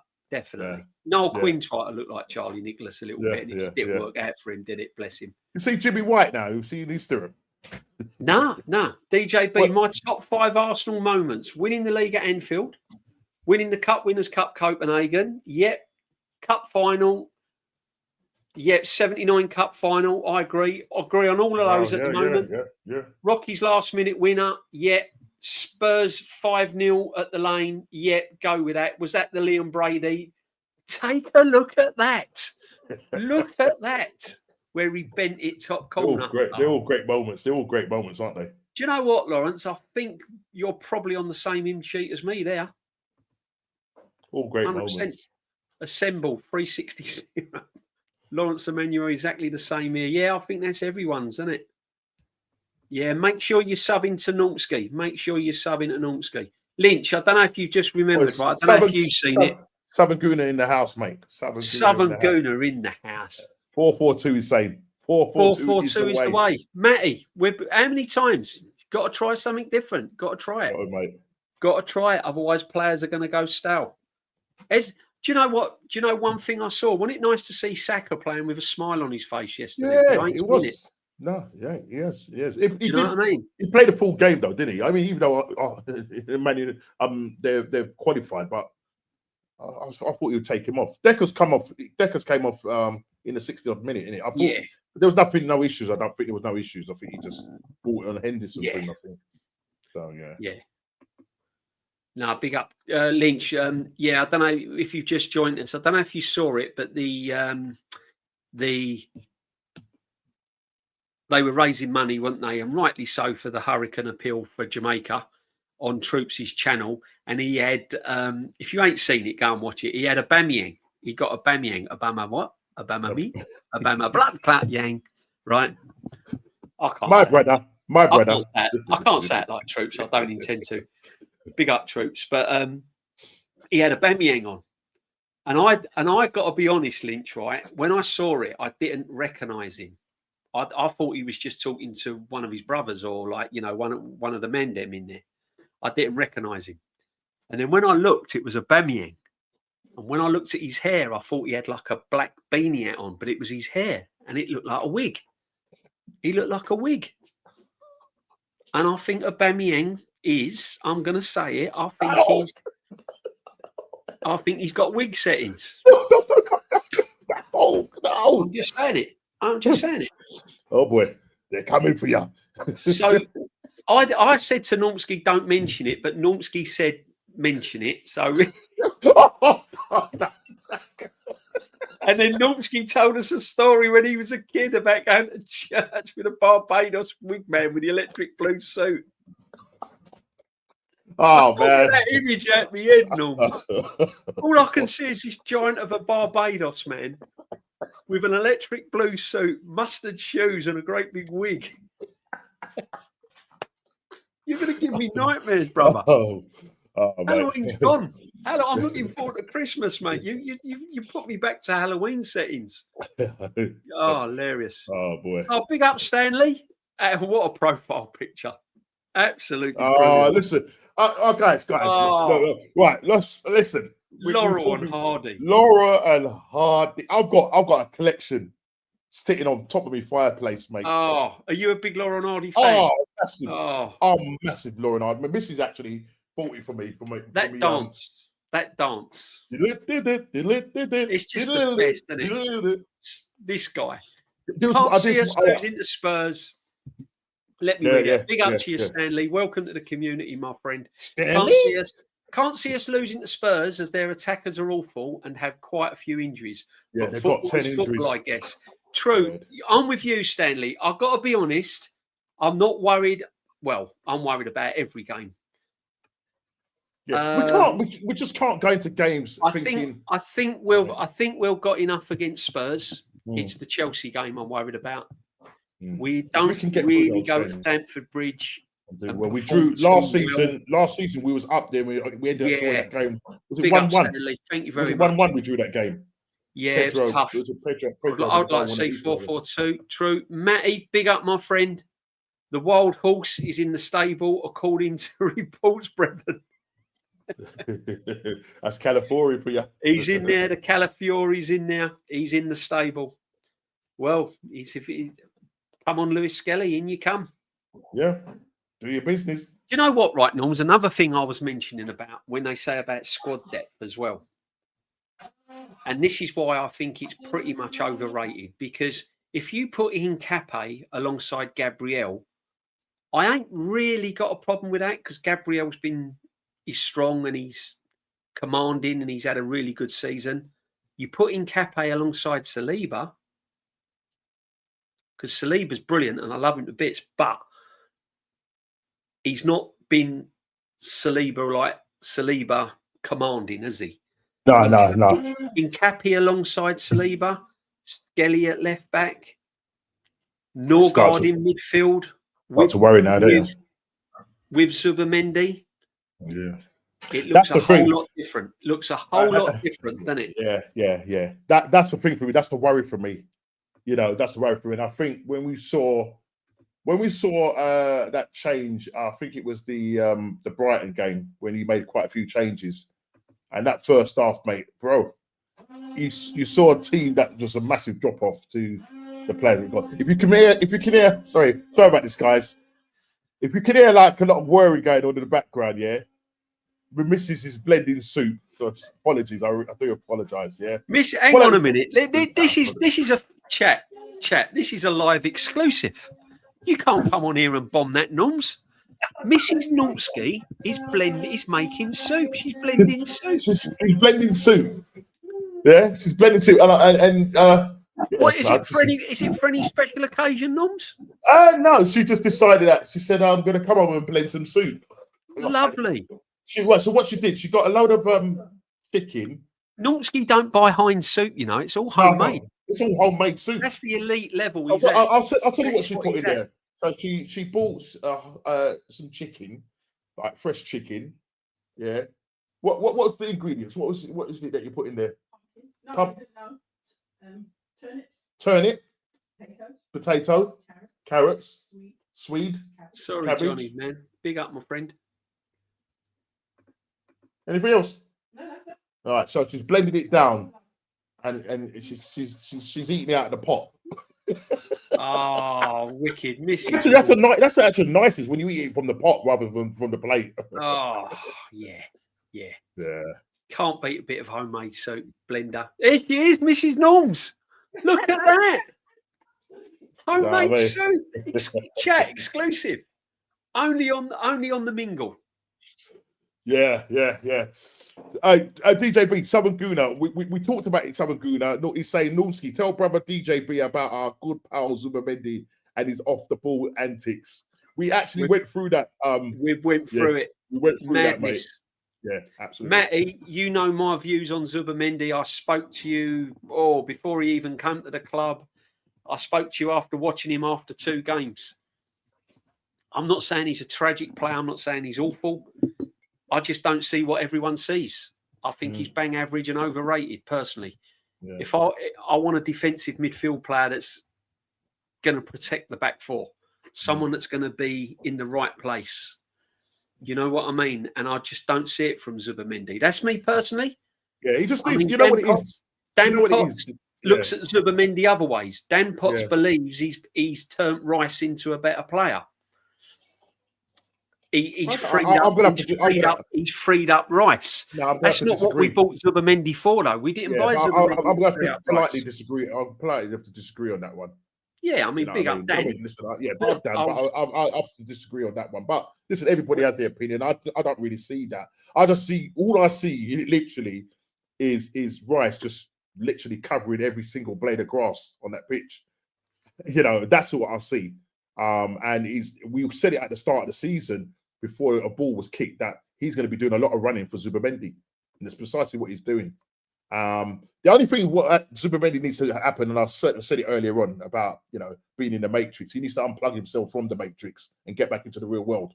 Yeah, because the game is going past him, and I saw that with my own eyes when Southern Matty was going through with us. We spent an hour looking at just Zubimendi. So yeah. No, facts, man. Facts. I just don't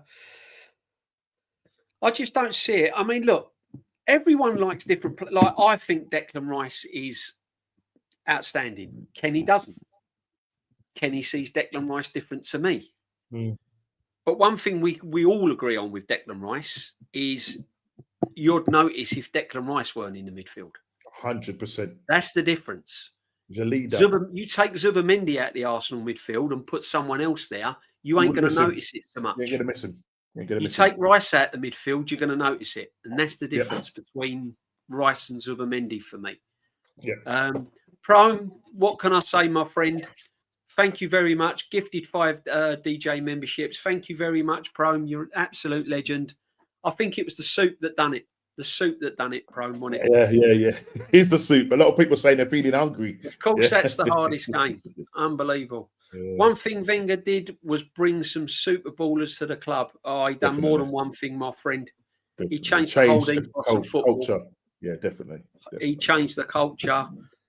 I've got to be honest. I mean, I've said this time and time again. Some of the football that I saw under Wenger, well, a lot of football that I saw out of it under Wenger, I've never really seen before. No, I've not. And to this day, I've never seen it.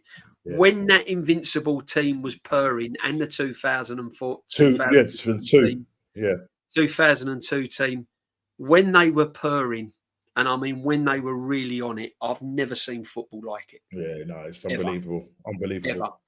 I understand he had to go. I understand that he outstayed his welcome. But I just could not get on the bandwagon of hatred towards him. No. I couldn't.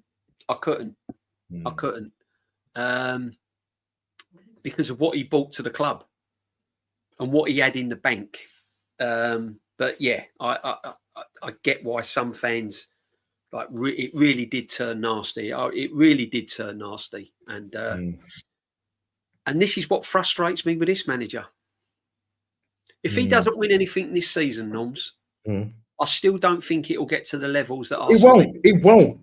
And that's what I don't understand. It won't. And the thing is, we're not condoning for fans to start fighting amongst themselves or whatever. But let's come to a consensus that at the end of the day, this guy can't get us over the line. It's now time to move on. We don't want to do is let it go to the point where it gets so toxic.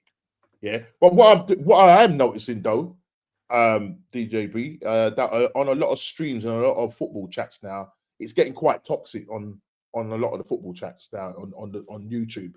It's becoming a little bit more like X, you know. So because people don't value each other's opinions and stuff like that, and so it then becomes it gets personal, and then people are offering you out for a fight. But mate, listen, what Dan are you? You're Dan. You're third Dan.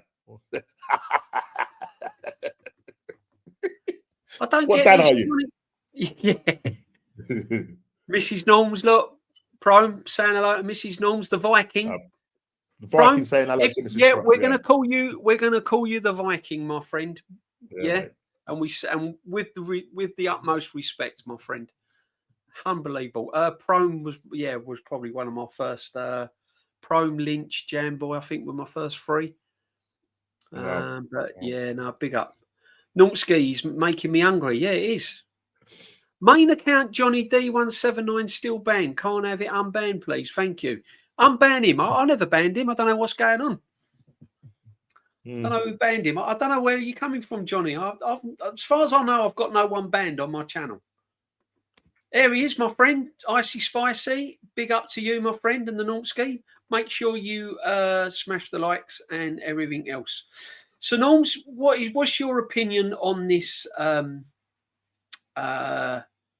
international break?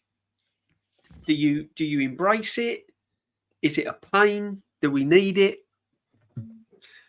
What you say? What I will say on this particular international break, I don't normally embrace it because it's just thinking not enough of one. But I think on this occasion, I'm going to embrace it for the wrong reason. Would I say the wrong and right reason or wrong motives? Because after that Sunderland game, I was just thinking, bro, I need that break. I need these guys to reset. We've got players coming back. Because I think if we went into the following week, going, home to Chelsea, not Chelsea to Tottenham, with the players that we've got out, and it might sound like I'm blaming injuries. I'm not. I'm just thinking, after sort of coming off the back of that, losing it, or it's felt like a loss. It really. Oh yeah, like it did. Yeah. So I was kind of glad. I was kind of glad that the actual break came. But then on the other hand, the flip side of that is if we did win that game after getting bossed in the first half, and then get the next one going. Get me back. I want the next game. Yeah. So I'm at this moment, I'm a flip flop. Yeah, you're flip flopping. I'm flip flopping. I'm not gonna lie. I'm flip flopping. Come on, man. But in general, it's just like Not enough. It just keeps breaking up, and you know what I mean. I think this is the last one until March. Yeah. I just but hope. yeah, I just hope he don't play Saka and all of that. yeah, because we've already qualified, so I don't know why he Don't needs to. play him.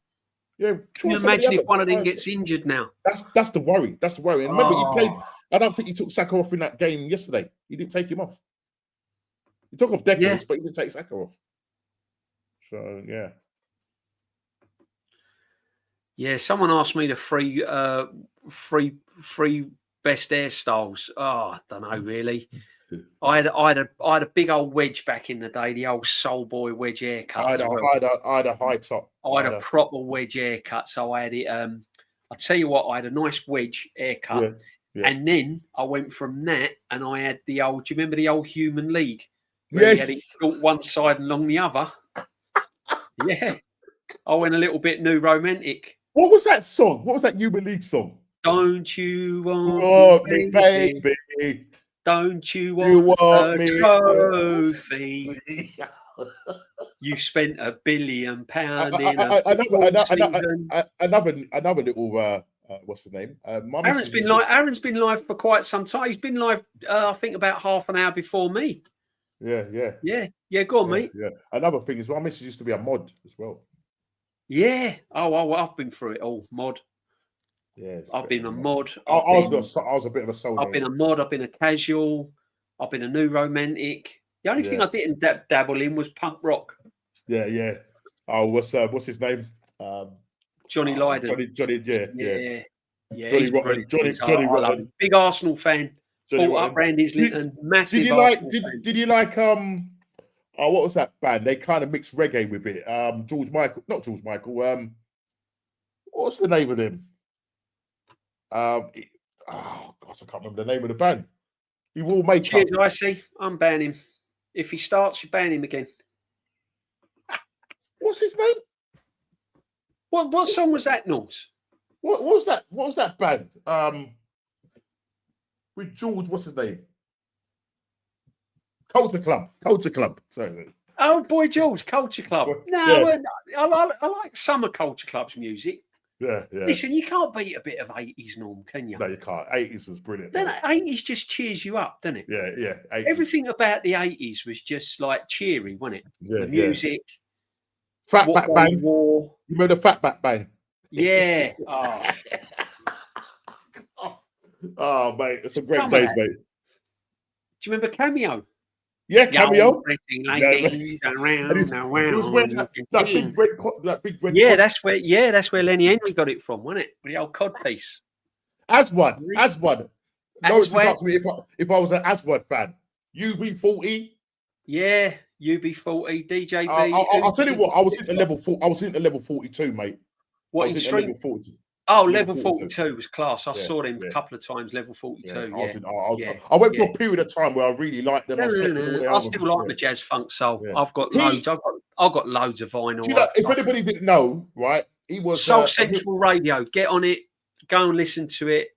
Just go. Was you a Northern Souler? Was you a Northern Soul? I did do a bit of Northern Soul. Yeah. As a dance go, mate. Loved it. Loved Northern Soul, my friend. I'm only human. That's it. I can imagine even the Southern Gooner knows his music. Did you have braces? Did you have braces? Did you have the old braces? No, I didn't go braces. I was like, I was into the music, but I weren't kind of into the fashion, the big flares and the Fred Perrys and all of that. But I'll tell you what, some of the films I saw. What was that film?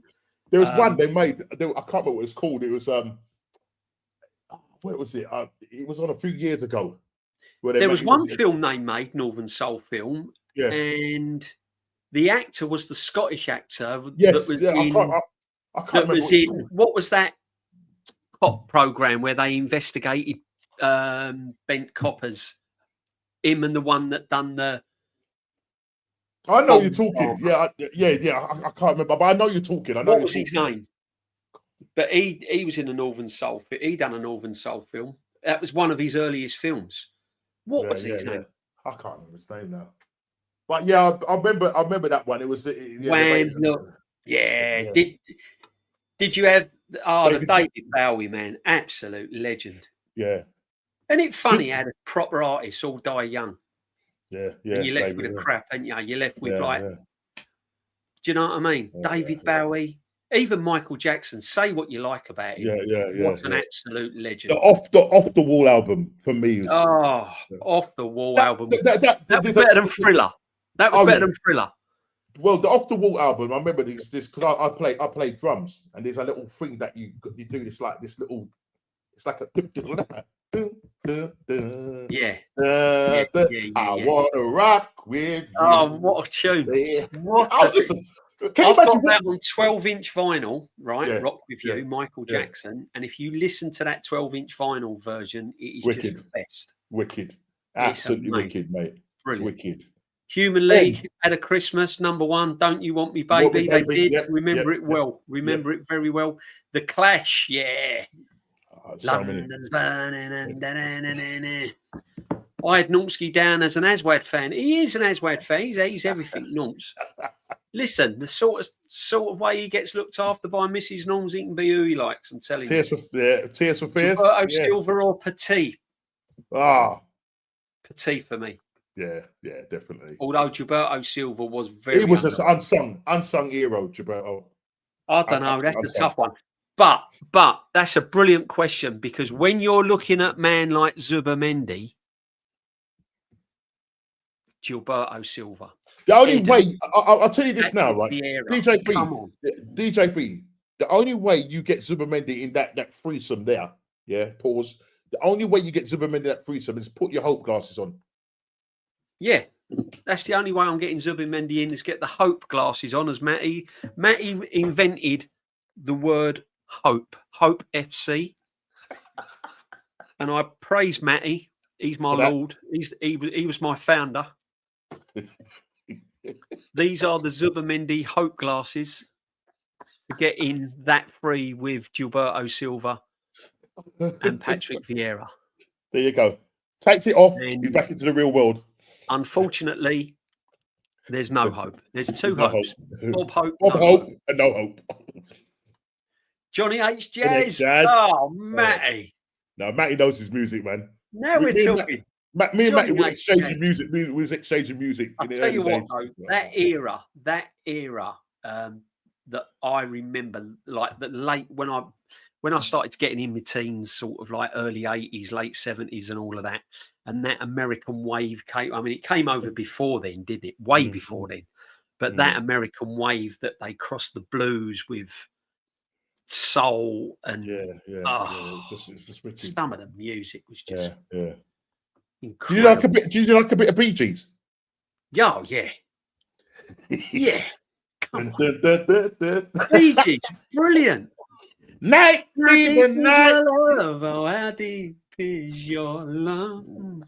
How deep you you can't beat the Bee Gees, man. What is going on? Oh, mate, we get it over here. You don't like the Bee Gees, you don't drink water. Simple as that. Simple as that, bro. What was the best World Cup? Mine was Spain '82. France '98. You got the 70. Was it the 71 World Cup? You got so many. The Argentina one. Was it 78, 79? Yeah, it's that. Buenos Aires against Holland. Who else is there? 82's up there, though, I reckon. 82. The worst one, no disrespects, was when it was the Voodoo Sailors in... Oh, South Africa. South Africa. Yeah, that was one of the worst ones. Yeah. Big up, the record collector. I buy stuff. Yeah, massive. Terry Tibbs, welcome back. They're all coming out the woodwork tonight, my friend. Terry Tibbs, we saw Jam Boy the other day that got away, that we didn't see for a long while in the mingle, and now we got Terry Tibbs back. Big up DJB. I let rip on some punk who called you geriatric in the comments on the 12th man. The comment triggered me instantly to disrespect yourself, man, going for 50 years to Arsenal games. Thanks, Terry Tibbs. Unfortunately, my friend, I always say this. Yeah? If you're disrespected, then you just ignore it, my friend, because that's what I do. To be disrespected, you're always respected. Someone will always respect you. You can't listen. Yeah. Listen, you can't win them all. And This is what they think. And this is what we say, Norms, isn't it? As much as what we think of Arteta, I don't think I've ever got personal about someone that likes him. But thank you, Terry Tibbs. Thank you, my friend. We're rolling. Laugh out loud, brother D. I'm 44. I live and breathe the 80s. Big time. Can't beat the 80s. Let's do an 80s section. What other memories of the 80s you got, Norms? I've got loads. Oh, God. Gosh. I mean, some of it's brilliant, isn't it? Eh? Yeah. The music. The leg warmers. Do you remember that era, the leg warmers? Yeah. I wore navy blue ones at the bottom of my jeans with me Adidas Forest Hills on. What's all that about? What is all that about? Talking about leg warmers, yeah? Talking about leg warmers. They were so fashionable and so big, right? I remember I went to Jamaica in 1988, yeah? First time I ever went to Jamaica. Yeah. And, Jamaica's hot, isn't it? Hottest time of the year I went. And I've come out in T-shirts and shorts, yeah? Big up, Terry. And my niece, yeah? She's come out in a jumper and leg warmers. I'm like, oh, scratching my head. Goes, are you hot? She goes, no. I'll tell you what. This is his passion. That's like, I'll tell you now, and I still watch the clips, right? It was the best program on the TV. God. Never missed it. Never missed it. You're not going to say that dancing fame? No. Never missed it. I even tried to dress like him on holiday, right? Go on. One of the best scenes I've ever seen in any movie is when they're driving through Miami. Car, brothers in arms. Yoel Carroll buried in the wall. Miami Vice. Miami Vice. Oh my God. Was it the best or what, Norms? Come on, Southern Gooner. You got to hand me that. When I used to bust the old, I did the old curly perm thing, mate. You know what I'm saying? Yeah, I can see you. Yeah, wow. Yeah. I had a curly perm, bro. I had a lovely curly perm. Yeah. Good. Tears for Fears. Yeah. Yeah. Miami Vice. How good was that, Norms? Yeah, no, I remember that. Miami Crockett Vice. and Tubbs. You had was that year was Knight Rider? Was Knight Rider late 70s? I think it was. I don't know. Knight Rider was like late 70s, like 79, but it went into the 80s. And you had Hawk. It was that thing called Hawk. So what's that thing called something Hawk? Black Hawk or something Hawk? You remember the old helicopter? I remember that. The A-Team. Yeah, the A-Team. Dukes of Hazzard. Dukes of Hazzard. You can't beat the 80s, can you? Can we get a time machine and go back? Yeah, I'd go back to the 80s all day long. Yeah, and we rounded off the 80s in 89. I mean, what can be a better year than that? The best. Airwolf, that's it. No, it's Airwolf, that's it. Subamendi is me, mate. Yeah. I'm hoping he comes good. Yeah, look, Matty knows. Everybody wants to rule the world. That was Race for Life, wasn't it? That was that was when Bob Geldof got all those artists together, didn't he? Yeah. For the Feed the World. Feed the world. Comes out. Be out soon, Norm. Oh, it's Christmas time. That's it. Be on the radio soon, Norms. You got it. Yeah. Do you know what? The greatest one is when you walk into like somewhere like Woolworths and they're playing what's that band? That Birmingham band, and this is the world it's Christmas time. Yeah. Then you know it's real Christmas, mate. You know what I mean? And it's funny how something sticks in your memory, though, Norms, isn't it? Like some of the songs, just like, especially at Christmas time, and they don't make Christmas tunes like they used to. They don't. All these brilliant artists, but they can't turn out a decent tune. I mean, look at Slade. Yeah, that's what I was going to say. Wizard. They still play it today, don't they? Yeah, still. Shaking Stevens. Yeah, Shaking Stevens. Hey, what about that was 70s though? Bay City Rollers. Bay City Rollers. I tell you what, they were massive, Norms. Yeah. They were massive. Rollers. Do you know they're the forgotten sort of boy band? Yeah. But when they came out, they sold millions and millions. I watched a documentary on that. funny enough, the guy is still I think he's still alive. The actual lead singer is still alive. Yeah, Scottish. Yeah, he's still alive. He's doing like little like covers and stuff like that. Yeah, still doing like. Do you remember? Like I was only young then when they first come out, right? But do you remember when they used to roll around? They used to everywhere. If you was a Bay City Roller fan, you used to wear a tartan scarf down the side of your jeans, didn't you? They used to tie tartan scarves around their wrists. The girls loved them, didn't they? Yeah. It's like loved them. And then you had your great Vincenzo, the Osmonds. Yeah, you remember every Saturday come home. Yeah, and Osmonds were on in the evening at 5:30. Saturday TV when you was a kid in the late 70s, 80s was just madness. Yeah, I tell you, Doctor Who. Saturday evening of Doctor Who. Doctor Who. That was with Tom Baker. Then before Tom Baker was what's the fella's name? He played Wurzel Gummidge. John Pertwee. John Pertwee. Yeah. And even I mean, some of the crazy, isn't it? Crazy. I was born in the mid-noughties and absolutely hate modern music to this day, and the teens in my era follow the load of bollocks, but the classics of 80s, never die. Everyone loves a bit of 80s. I can only imagine how fun it was going into matches. It was fun but scary. Yeah. Fun but scary, especially when you're an Arsenal fan travelling from the East End of London to North London, and you had to go all the way east, King's Cross. Yeah, honestly, you used to put your scarf under your jumper. Yeah, because you saw all the fans, West Ham fans, Millwall fans. It was mayhem. It was absolutely mayhem. I mean, coming out of some of them grounds during the 70s and 80s was scary places, wasn't it? Scary, especially Elland Road. I went up to Elland Road, man. And we beat them. Oh my God.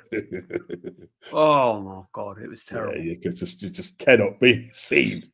And the North Bank, when it was taken by the ICF, I was there eating some dry roasted peanuts. I've turned around, everyone's running, jumped. Oh, it was madness. This great big West Ham fan made Kenny look like a 9-month baby. Made Ken look like 9 months baby. Mate. This great big West Ham ICF fan looked at me, he went, "You want some?" I was only like 14, I can't remember. Like, no, not really. I'm just eating my roast. Connections couldn't care less, innit, mate? It was good though. I mean, you saw proper players then, no Norms, didn't you? Yeah. Real proper players. I saw Glenn Hoddle, Liam what Brady. What a baller he was. Yeah, I've seen Cliver. I've seen them all, man. I've seen some brilliant players. Pirlo. Some of the players I've seen. The quality. I mean, and the pitches that they used to play on. The pitches that they used to play on. The pitches they played on. You wouldn't walk your dog on. But they were still. I sent a clip to Shane the other day, and literally this pitch was like it was a mud pitch, but the control. It was what's his name was playing. It was playing. I'm trying to think of the teams. It was Man City. Who was the other team? And Thingy was playing for them. Jimmy Greaves was playing up front. I think he scored 2 or 3 goals in that game. I can't remember the game now. But I think their touch on that pitch was just ridiculous. I know. Absolutely ridiculous. I know. Absolutely. Did you see the Man City game against West Ham at the bowling ground? There was no grass on it. It was just all mud. That's the one. I think that's the one. The colour of your jumper norms. It was just grey mud. That one. Yeah. I think that was the one. Yeah. Man, crazy. Yeah, flying pickets. Who can remember? Earth, Wind, and Fire. Now we're talking. Now we're talking. Ice, Baby. Do you remember the Shaman? Doing the John Travolta. He's a good. He's Ebenezer good. Oh my God. Yeah, man. Some good memories, man. Yeah, you got to have it. Only on the mingle, people. Only on the mingle. Come on. Smash the likes. Make sure you're subbing to Normski as well. Normski, you hit the 1,000 yet? I don't think I have. It's probably one of the hardest. You jump up. Come on. Grand. Make sure you go and sub. It's criminal that this man has not got 1,000 subs. Criminal. Absolutely criminal. Honestly, you might as well play Zubamendi at number 9. That's the levels of criminal we're talking. This man hasn't got 1,000 likes. Oh boy. You might as well send Rice back to West Ham. You know what I mean? 2002 World Cup. Japan, yeah. Yeah, that weren't bad. The German one, the one in Germany was good. Mm. Yeah, when Germany hosts the World Cup, they know how to put on a World Cup, don't they? The Germans. Yeah. Do you know what I mean? What was the year that Brazil hosted the World Cup and they got absolutely spanked by the Germans? What year was that one? 82. This is I think this is when Eddie was part of the Brazil setup. What year was that? Was that like mid-2000s? It was mid-2000s, wasn't it? Was it 04? No, it wasn't 04, was it? Oh, it's 2014. 2014. Wow. Yeah. Wow. Normie, look, Southern Gooner, Matty. Normie was wearing the double-breasted Lagerfield suits. Yeah, man. With the gold tips. With the gold tips. Them shoes with the gold tips, man. Do you remember them? Yeah, man. Crazy. I wonder if Southern Gooner used to have a pair of gold tips. ABBA, they're all coming out now. Oh yeah, ABBA. Look at all these memories coming off of here. All right. What about this song? Grandmaster Flash and the Furious Five. Oh, please. Right, what about this one? Save all your for me. Save all your Brotherhood of Man. Pause. Brotherhood of Man. Brotherhood of Man. La la, baby. Grandmaster Flash. Daddy, I don't want to go to school. The teacher's a jerk. You want to treat me like a fool. I know it. See, I know all these things. Man. You was a bit of a soul man, weren't you? Oh, I love my soul jazz funk. Love it. I absolutely love it.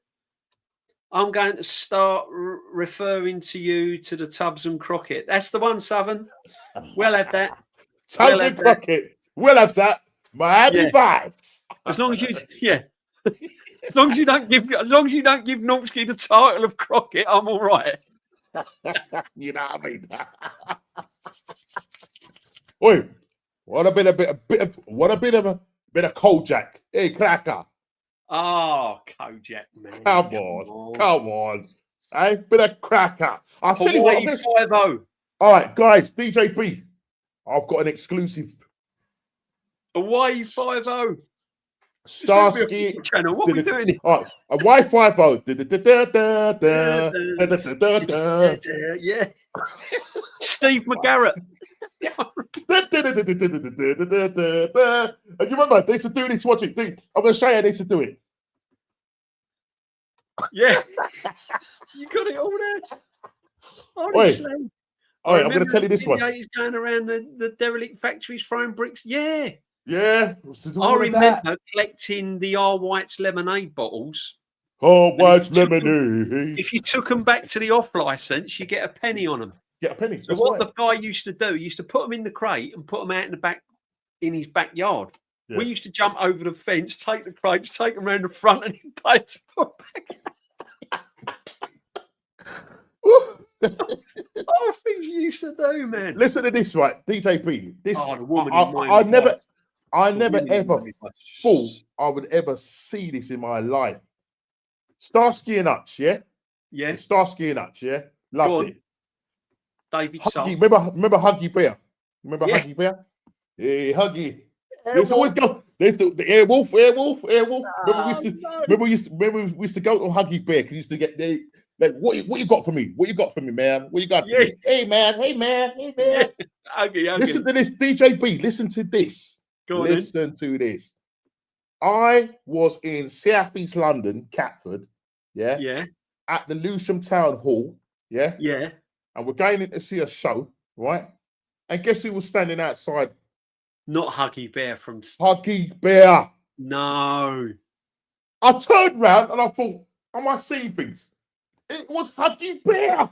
I said, did you go up to it? Of course I did. Oh, that's wicked. But back then, I didn't have phones that you could take. Nah. I met Huggy Bear, shook his hand and said, "I watched you for years, mate." He was doing a show down there. Absolutely brilliant. Yeah. Funny that DJB, I was rewatching Miami Vice episodes yesterday. Tubbs and Crockett, Edward James Olmos as the captain. Yeah, the white sand shoes as well. Brilliant. What a brilliant show. I know there was a lot of money spent on it, but it was brilliant. The cars, the music, the girls. It's all coming out. Cagney and Lacey. Fashion, just the whole storyline. Yeah. I loved it. Especially the music. I mean, the Dire Straits one, Brothers in Arms, when they're flying through Miami streets, sparkly car, everything's there. That was me. I was like, oh, this is it. I want to be a bit of Miami Vice. I want to be just like him. I didn't want to be a footballer. I just wanted to be Crockett out of Miami Vice. Just for a day. Just for a day. That's all I asked, Norms. Won't ask please, just one day, please. And then I woke up. Listen. Then I woke up to rain and snow and sleet in the middle of Dagenham. Reality, bro. You didn't have your DJP. You didn't have your Hope glasses on, mate. Yeah, have them on. You would have been transported over there. Yeah, let's put the glasses on. Come on. Listen to this, right? Southern Gooners put in there. On now. Southern Gooners put in there Falcon Crest and Dynasty. Falcon Crest, my and God. The famous Dallas. Do you know what? I blame the Yanks for all of this nonsense. You know, all of this crap we had on our TV. The 80s shows were absolutely brilliant. Up, Matty. They're absolutely brilliant. But they bought us Miami Vice. So what can I say, man? It's legendary. Don Johnson to my barber asking him to cut my hair like this, wearing deck shoes, and I'll never forget it. Right, I went to Tunisia. What? And this was me going out in the evening. Right, I had my espadrilles on, just like Crockett. Espadrilles. I had my white cotton trousers on with the 2-button waistband. Yeah, an orange T-shirt. Oh my gosh. With a white blazer, with a white cotton linen blazer. What was your hair like? Honestly, it looked the business. What was your hair like? I was all suntanned. Mate, all I needed was my car. That was it. Did you talk like did you talk like American accent? I just strolled down. Yeah, that was it. That was it. Oh, bro. Couldn't beat it. The cold beast. I had a navy blue linen blazer, and I used to put a white T-shirt on. Yeah. With the old white you proper lived it, bro. You're talking middle of the summer here. You know, you're talking. Yeah, I mean, you know, I don't dress like it now, but I still wear me linen trousers. But you know, the white shoes, the sand shoes. No. Not got the wigs yet, though, Norms. I'll leave that to Aubameyang. No. What is it? My favourite music, Coney Island. Oh my God! Late 70s and 80s was the bomb of music. It was. Yeah. Good. Honestly, cracking stuff. Saving all some of that music that used to come out. I used to like the Monkeys. Do you remember the Monkeys? Yeah. Hey, we're the Monkeys. Come walking down the street. That was great, wasn't it? They used to come on a Saturday as well. That used to come on a Saturday. Do you remember the Goodies? Goodies. Yeah, you're goody, gum. Do you remember? It's the same thing. Was that American? Matty, do you remember the banana splits as well? 1 banana, 2 banana, 3 banana, 4. Yeah. What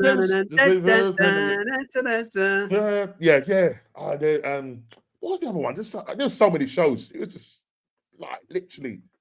Like even like some of like during the summer, some of the cartoons used to come on Spider-Man. Chips. I'm forgetting. If you're young in the chat of a certain age, we do apologise, but this is history. This is history. This is a lesson. This is history, mate. This is history, bro. You won't ever get the 80s back now, you know. You've got to go and watch it. Go and watch it. It's all on YouTube. Go and watch it. If you've never seen Miami Vice, go and watch it. Go and watch it. All right? Go and then you and come back to me. I'll take any royalties. No problem at all. Lawrence Emmanuel, well, Sally James and Valerie Leon too. Yeah, 100%. DJB, remember when they let the smoke bomb off in the North Bank? Yes, I do. Yeah, do I? Oh my God! Sure, it wasn't you. They were honestly, Lawrence. They were honestly. You run the gauntlet going to football back in them days, mate, didn't you? Trevor Brooking, Steve Coppell, Trevor Francis. Yeah, Brooking was some player, Norms, wasn't he? Was it Francis, the first £1 million player? Yeah, £1 million player. Yeah. But somebody said that actually. Do you remember the interview, Brian Clough, when he told him, what did he say? He said something about, can you tuck your shirt in, didn't he? Steve Coppell was so underrated. He was we had some good players on these shores. Do you remember Frank Worthington? Yeah. There was loads. Chat, go and Google Frank Worthington's top 10 goals. That player was just unreal. Yeah. He was like the Matt Letizia before the Matt Letizia. Yeah. That's the best way to describe him, wasn't it, Norms? Really? Yeah, they were great players, mate. What a player. Ebenezer Good. Yeah. I used to watch Tiswas as I had a major crush on Sally Jones whenever he went. Oh, no.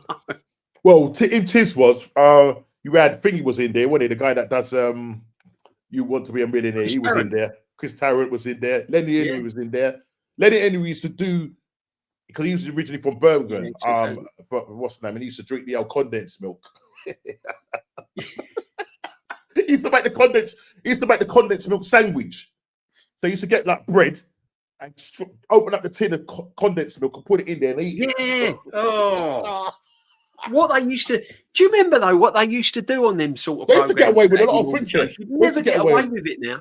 No, I couldn't. Do you remember get away with it now? Do you remember Run Around with Mike Reed? Yeah. Literally, it was like this guy's running for a ball. That's what. You'd never get away with it now, no, Norms, did you? But no one took offence, did they?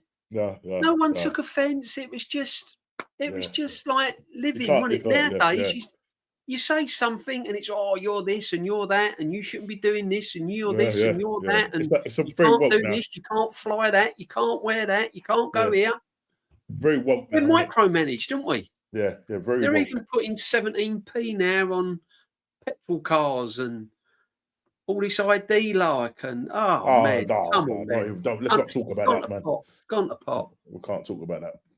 Norms in high heels. Well, I don't know, mate. After he's had some soup, maybe, but not at the moment. The specials, brilliant. Oh yes, the specials. Like, who was it? Was it the specials that saying this town was coming like a ghost town? Oh, that was wicked. What a group. What a tune, man. That was doing DJB. Do you remember Hofmeister and Harp Lagers? Yeah. I remember the Watney's Party Sevens as well. We went to a party one day with the old Watney's Party 7. And for anyone that don't know, a Party 7 was like a little barrel, right, of beer. Don't know what beer it was. Weren't lager, weren't pale ale. Don't know what it was. Ain't got a clue, but it was cheap. And everyone used to have a party years ago, especially around where I was brought up. You'd be sitting there on a Saturday night with your mates and you'd go, well, what are we going to do tonight? We'd watch football. We'd been a football and everything, played football, been a football. What are we going to do tonight? Oh, we'll go for a walk. Go for a walk. Someone would be having a party. Someone you knew at school or something. Mum and dad's on holiday or down the caravan and having a party. And we'd go to the off license, get the nearest bloke who was old enough. Do us a favour, mate. Can you get some Watneys? You go in, come here. Here you go, kids. Get the Watneys. But the problem is with it, you used to have to pierce it with one of them. Do you remember them old? Oh, yeah. With the point, and you'd put it in. Well, this house, it was immaculate, right? This was done up like lovely ceilings. My mate's gone like that to open it, and it's just gone. Honestly, it was like a firework, mate. Honestly, it went all up the walls, all up the ceiling. It weren't a pretty sight, I tell you. Nonsky, I thought Cagney and Lacey would be up. Cagney and Lacey. Oh, Cagney. I remember that. Cagney and Lacey. Keep Britain Tidy was a great earner for kids, Falcon, we just brought up the Falcon Crest dynasty. Crest. I'm well up behind with the chat. Big up the chat, everyone. Big up the chat. Honestly, what a Friday night mingle. Absolutely brilliant. We spoke about the Arsenal. My dad loved Paul Davis. Yeah. Meet you, Thomas. Vince, my friend, Paul Davis was one of Kenny Ken's favourites and one of my favourites. He was really underrated. He was a very intelligent player, Paul Davis. Paul Davis could pick a pass. David Rocastle was brilliant. The man. Mickey Thomas. He was a bit like Marino, wasn't he? We put him up front. Yeah. Threw him up front. He was like your old Miguel Marino back then. Did the business. Yeah, did the business. Then went off to liver. I still sometimes. Steptoe's son. Yeah, Harold. Funniest steptoe son I ever saw is when they tried to claim on the life insurance, and he had to play dead, and they actually buried him. And they was all standing there at the grave, and he woke up because he fell asleep. He got drunk and woke up, and they was about to bury him, and he opened up the coffin. And he was running. Do you remember Rising Damp? Hilarious. Do you remember Rising Damp? Big up line text, Rising Damp, yeah. Rising Damp. Great stuff. Your Christmas trees up on the 1st of December, DJB. Probably about second week in December. It goes up. Around the family home though, where where we're all going. That will be up first week in December. Yeah, definitely. Some people now put it up earlier and earlier, Norms, don't they? I'm sometimes. When's yours going up? Well, yes, I used to put them up. I just can't be bothered now. I just can't be bothered now. We're growing up now. When the kids were younger, I don't say. You got a tree up, Norms, didn't you? You did get a tree up. The trees, yeah. I mean, obviously the tree that we used to have. I mean, did you get a real one? No. So do you remember the ones that used to peel the things out? Yeah. And they get the old bobbles and stuff like that. But I just remember. But we'll talk about it in the Christmas show when we do the old decoration and get. We'll have a Christmas show. Don't worry about that. Yeah. The old pound note. Yeah, remember the old pound note. Do you guys remember a sitcom from the 80s that starred James Boland? Yeah. Only When I Laugh. That was brilliant. Oh yeah. Yeah, really good. Yeah. Really good. What was that film? Not film. It was another. It was a kind of like a sitcom. And it starred. It was called Reginald Perry. Do you remember Reginald Perry? Yeah. Now, I know what I could never work out, DJB, and I don't know if it was only me. The rise and fall of Reginald Perry. Right, yeah. When he used to strip off his clothes and run into the sea, and I couldn't work out whether he's still going out or coming back.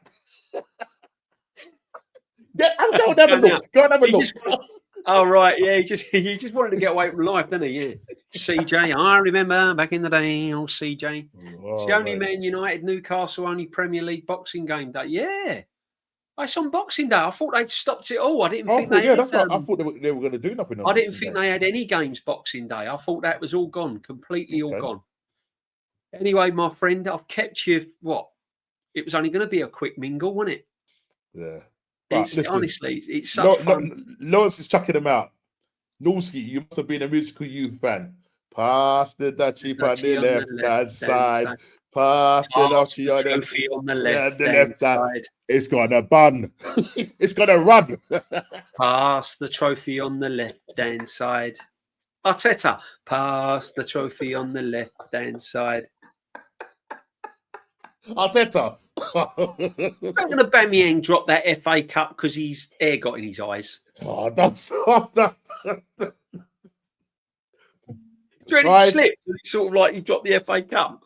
Guys, people in the chat, this is a disclaimer. I have nothing to do with DJB and talking about wigs and toupees and all that. I just recollect something from a memory many moons ago. And DJB was the one that kind of brought up the thing about Aubameyang. Listen, guys, I'll tell you what. Listen, it's only fun. Aubameyang, he's a brilliant. What a player. All you Arteta fans, Aubameyang saved your manager's arse. That's all I'm saying. Yeah. Anyway, Numpski to do the wizard version on the Christmas show. What we'll do, chat, on the Christmas show, get your requests in, and Numpski will oblige. Oi! We're going to wear Christmas jumpers. Make sure you're wearing we're going to have a Christmas jumper. We could either come in Christmas jumpers, DJB, or we could do the old Miami Vice stuff. No, we'll have a Miami Vice another time, man. When we win a trophy, we'll have a Miami Vice stroke trophy day. Yeah, definitely. Definitely. Hang on a minute. Let's have a little look when I can do. Let's have a look. Do the Mingle Christmas show. The Mingle. Oh well, National Christmas Jumper Day is officially the 11th of December, right? Thursday. So on the 10th of December, we will do, or should we do it on the 17th? We could do it on the 17th. No, it's kind of more near. Yeah, it's because kind of more no, we can't do it on the Christmas, 10th because we've got Club Brugge away. We've got Club Brugge away. So Won't be doing that. 17th of December, Norms, is the Mingle Christmas show. Yep. Christmas jumpers. We'll have that. We'll get our Christmas jumpers. Glass of sherry. So we're gonna have So it's Christmas jumpers. Yeah. Go on, Norms. No, I was gonna say Christmas jumpers, mince pies. Yeah. So we got the chat to make sure that you're bringing your Christmas jumpers, your mince pies, and everything. We're gonna have a great evening, mate. We're gonna have a great evening. I might get I might get me Christmas jumper, Zubamendi jumper, and it might say Merry Christmas, how to defend. Yeah. If you don't celebrate Christmas, that's fine. Still come along to the Christmas show, and just you can call it your holiday show if you like. And everyone's welcome, but it'll be the 10th of December. It's hard to miss the syrup, Normsky. They're having a go at Bam. You see, it ain't just me. I thought it was me. You started this, DJB. You started this. I thought it was me. If Troops ever watches this back, if anyone watches this back, I'm sorry. Aubameyang me, Aubameyang blood clot young. We're behind Aubameyang. Don't you worry about that. All right. Mate. Definitely a great player. Absolute, brilliant player. Absolute brilliant signing for us, wasn't he? I was excited when he came to the club, Norms. And that, just before we go, as in the last, I don't know, let's go the last 5 years. Have you got really excited about any of the signings? Has any of the signings really excited you where you've gone, oh, brilliant, we got him? Right. I mean, the last one I got excited about was Alexis. Oh, you saw it in the last 5 years. I thought you could go. No. Yeah, I mean, that saying, has anyone got you like that recently since Alexis? Oh boy, I can't think. I can't. I was pleased with Rice. Yeah, right. Pleased with Rice. Big up to Taryn, my friend. BBK, make sure you sub to him. Yeah, big up to BBK, man. Another absolute real one. Go sub to BBK. The Gokwes, but I don't still think it's at the level of like the Sanchez. I remember Alexis Sanchez, like when I heard he was coming to the club, it was like, bro, coming from Barcelona, you're sort of thinking, yeah, we've got him. But with Gokwes, see, and people say you need time, right? All I'm hearing about, you got to give them time. If you're good, aren't you? Alexis Sanchez, mate. As soon as he came on, he didn't need to adjust. He just got in there, done it. Yeah. Come on, if you're good enough, you don't need time. If you know how to play football, you can play football over your local park. You can play football at the Emirates. You can play football at the Tottenham Ground. You can play football at when. If you know what you're doing and you got half a brain, you don't need time. You don't need a season. All this, I need a season. Oh, give him a season. Judge him after the first season. If you're good enough, you know, don't you? You know. Yeah. I mean, the level of signing compared to like going back in the sort of mid 2000s compared to now, I don't have that same like level of excitement. Do you know what I mean? I was happy that we got Declan Rice because maybe we was in competition with Man City. Maybe that's the reason why I was happy about that. And the Glock, and really it was just a Glock. That's about it. Yeah, that's about it. I mean, they've been pleasing signings. I mean, Rice, I was like really pleased with, but I weren't the kind of Alexis. Even Ozil, I was more excited. Ozil, I was buzzing when we got Ozil. I remember that day, on that last day. You know what I mean? And the ultimate signing. Who's the ultimate signing that you've gone, what? Have we signed him? Really? Is he coming to Arsenal? There's only one player for me that I absolutely lost sleep over. Dennis Bergkamp. What? You know what? No, you know what I was going to say, because I thought you was going to catch me out and say, because I thought you were going to, you know, sometimes you could be sarcastic. I thought you were going to say like a rubbish player. So that's what I was thinking. You thought, is he going that oh, you thought I was going to say, oh, you thought I was doing a bit of sarcasm city. Yeah. But no, definitely Dennis. Yeah, definitely Dennis. I mean, was it Ian Wright when he bucked him up at the petrol station? I remember when they were doing the documentary. Yeah. And he was sort of telling him, and he's like, "What? You're signing?" Yeah. Dennis Bergkamp, mate. Yeah. And I mean, again, couple of games to get going. Henri, same thing. Games. Yeah, same thing. But I mean, didn't need to see season, didn't they? Yeah, Charlie Nicholas, we was excited about that. Yeah, Charlie. Funny old Charlie. He didn't disappoint, but he didn't I don't know. He's the old-fashioned boy. I did like Charlie. Cool. Yeah. He was some player. He was a good player, Charlie. I mean, but he weren't. Yeah, the signings I can remember that really got me out my seat was probably Charlie Nicholas. I was excited about Dennis Bergkamp, Alexis, Ozil. I can't even say Henri. No, because he was like an unknown kind of quantity. You know what I mean? Yeah, it was Sol like Campbell. Yeah. The switch. Yeah, definitely. Sol Campbell with all of that. Euphoria that went behind it, Norms, with the Spurs thing and everything, wasn't it? That was another big signing. Yeah. I think we was more disappointed. Yeah, I was excited we got Righty because I was watching him do crazy stuff at Palace. Yeah. I think I was more disappointed with how Wenger got these players playing really well to then lose them. I think that was more that. Oh, Malcolm McDonald, Yeah, Malcolm McDonald, massive big signing. Clive Allen. Yeah, do you know what? I'll tell you another one that came with a big reputation and a big CV, which we all thought was going to be brilliant, was Lee Chapman. When we signed Lee Chapman, that made a lot of people stand up because we were thinking, we got Lee Chapman. And he was a real disappointment, wasn't he? What about Freddie? Freddie. No, Freddie. Jeffers. Freddie Jeffers, Fox in the Box, yeah. But Olivier Giroud, it was a kind of like, please, we got him. I'm talking about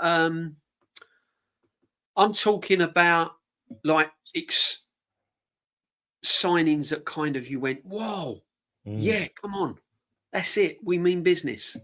Yeah. I mean, when we got Bergkamp, I was like, another level. I remember that. I remember when we got Bergkamp. Then we had that Dutch contingency coming through.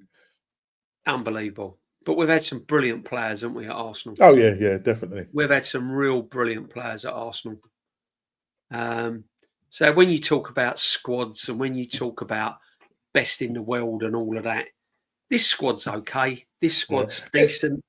Yeah, but I've seen better squads than this, man. Yeah, under Wenger. I mean, I'm sorry. When you saw the players, I mean, Bergkamp was coming off the bench. Yeah. Do you know what I mean? Sometimes he was coming off the bench just thinking, whoa. Well, when we lost to Chelsea 2-1 in the Champions League, Wayne Bridge, mate. This and that hurt, man.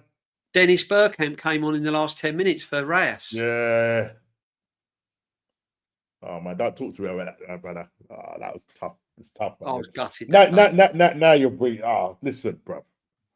That was tough, man. That was tough, wasn't it? Yeah, that was tough, man. Overmars. Wayne Bridges of all people, you know.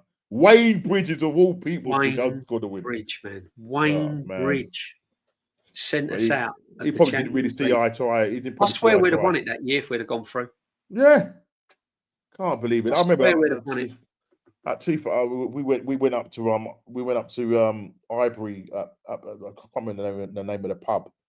It was with what was the name of it? And we was all in there, man. And I remember when Lehman got sent off, and then Campbell got the goal. Was in the final? 04? Yeah. I thought 2006, the 2006 final. Six, yeah. I thought the building was going to fall down, literally, because the floor. It was like the floor was just doing that with everybody jumping. Like it's like, man, yeah, man. That's, but I've only ever really been like where it's really affected me. You know, a few games. That Champions League final was just. I couldn't move, Norms. Honestly, it was like death. It was honestly, I could not move, right? And I just remember being really depressed. I was going to give up watching football. That's how bad I was. Wow. Honestly, yeah. I wanted it so much, that Champions League, man. And that's what hurt me last season with the PSG. And that is why I said, no, this manager's got to go. He's got to go, yeah. That's why he's got to go. He got that PSG all wrong, from start to finish. From start to finish, he got it all wrong. And I can't forgive him for it, Noms. No. And he had the audacity to come out and say that. I can't. We were a better team. Why? Why were we the better team, Arteta? Oh, because the guys on the bench told me that. I can't forgive him. I was there and I saw that goal go in, and I turned around to my son and I said, "We're out." He went, "Dad, we've got ages yet. We've got the whole game." First 4 minutes, they scored. I said, "We're out. We're gone. Finished. Done." Yeah. He went, "No." He said, "Like we'll get a goal back." I went, "We ain't scoring." And that was it. And then again, went to PSG away. I'm thinking, try something different. Just do something different. We're going out of the competition. Never won it before. Go put Martinelli down the centre. Put Trossard on the left. Martinelli down the centre. Just try put something. Odegaard somewhere up 8. Switch it around. Bring on some. Just change it. Just do something different. And he was like plodding along, probing, long throws. Raya booting the ball 30, 40 yards when he's been playing in defence all season. It was like watching Wimbledon in the end. I just honestly, I was just like, it was just unforgivable, man. Unforgivable. But the only other one as well was the Michael Owen FA Cup final at Cardiff. DJB. Someone goodness said send him the link. He's just stepped in the house. The Southern wants to get on. Yeah. Send him the link, man. It's Friday night, man. Join the mingle. It's Friday night. He wants to join the mingle. What is going on? Is he ready? What's he been out? Has he been out partying? Because the mingle is party vibe. I just got a text from him. So yeah, man. Bring him on. I'm gonna bring him on, mate. Of course I'll bring him on. Of course I'll bring the Matty on. How can you not bring my gotta bring without Matty, I wouldn't be in Streamland. Yeah, that's it, man. He's the guy. He's the guy that linked us all up, man. Seriously. Oh, seriously, bro. Brother Matty, come Brother join. Matty, come join the party. Oh, the 80s. He's gonna come on. He's gonna give me his. He's got to give it. Hasn't he? DJP, let's see if Matty agrees with you about Aubameyang. Let's see if he agrees with me with Aubameyang. Yeah. Trony, they kept Vieira in Milan reserves. You had to be watching Italian football to know who he was. Yeah, I was. Do you know what? Patrick Vieira was one of them where I watched him. I knew of him, but it was one of them. I mean, listen, Petit Vieira was one of the best midfield duos. Has he got the link? Did you send it? Richard, did you send in the? I think I've sent in the right one. Yeah, it ends with whatever the C4, BC4. Let's make sure. Ends in BC4. Is that the right one? BC4, Oh yeah, he's here. He's in. Here he is. I bet you've been watching and cracking up, Matty, have you? Man, listen, man wants to come to the house party. You join. Welcome to the mingle. We have a new guest. We've normally not had a guest on the mingle. No, we haven't. You're the first. You're the first to come in on the mingle. The house party, man. Hey, DJB returning the favor. It's been a year, DJB. It's been a year. It has been a year. It's a year. It has been a year. Yeah, it has been a full year. Yeah. Wow. Yeah. It's It's been a year crazy. since my man discovered me. Yeah. Yeah. It dude's been going Matty, for a full how year. you going, brother? You had a good evening. What you been up to? And have you been listening to the? Have you been listening about the everything that's been going on about your 80s and your Miami Vice? Do you remember all Oh that? yeah. Man? Oh yeah. I had one I was going to ask Normie about. Do you remember the SOS band? You remember them? Yeah. Oh. The SOS band. Yeah. Come on, man. What are you talking about, man? What are you talking about, man? Oh, bro. Old Barcades, you know. Yeah. Oh man. No, some classic. This is some great stuff, man. Oh All man, great stuff. great, man. We Great, were man. just saying we were just talking earlier on in the stream, Matty, about this Spurs game coming up. It's huge, isn't it, Matty? This is huge because if he doesn't get anything from this game, it could really derail our season, couldn't it? If City then go and beat Newcastle. If he can't get anything from the next 6 games, then it could derail us. I think the Spurs game is. I think that's important because we need to get a result coming off of what happened this past weekend, and coming off of the international break, we need to get back up and moving. But let's be real with everybody here. You know, you've got Bayern coming behind at Chelsea. Then we've got a whole load of fixtures coming. They're going to be coming thick, fast, in a hurry, as Kenny stated several times this week. And you know, it's going to come down to a lot. Can these guys manage fatigue? Can the manager adjust? Is he willing to sit certain players due to fatigue, burnout? What is he going to do when Odegaard gets back? What is he going to do when Havertz finally shows back up? And all this is going to happen within the next 2 months.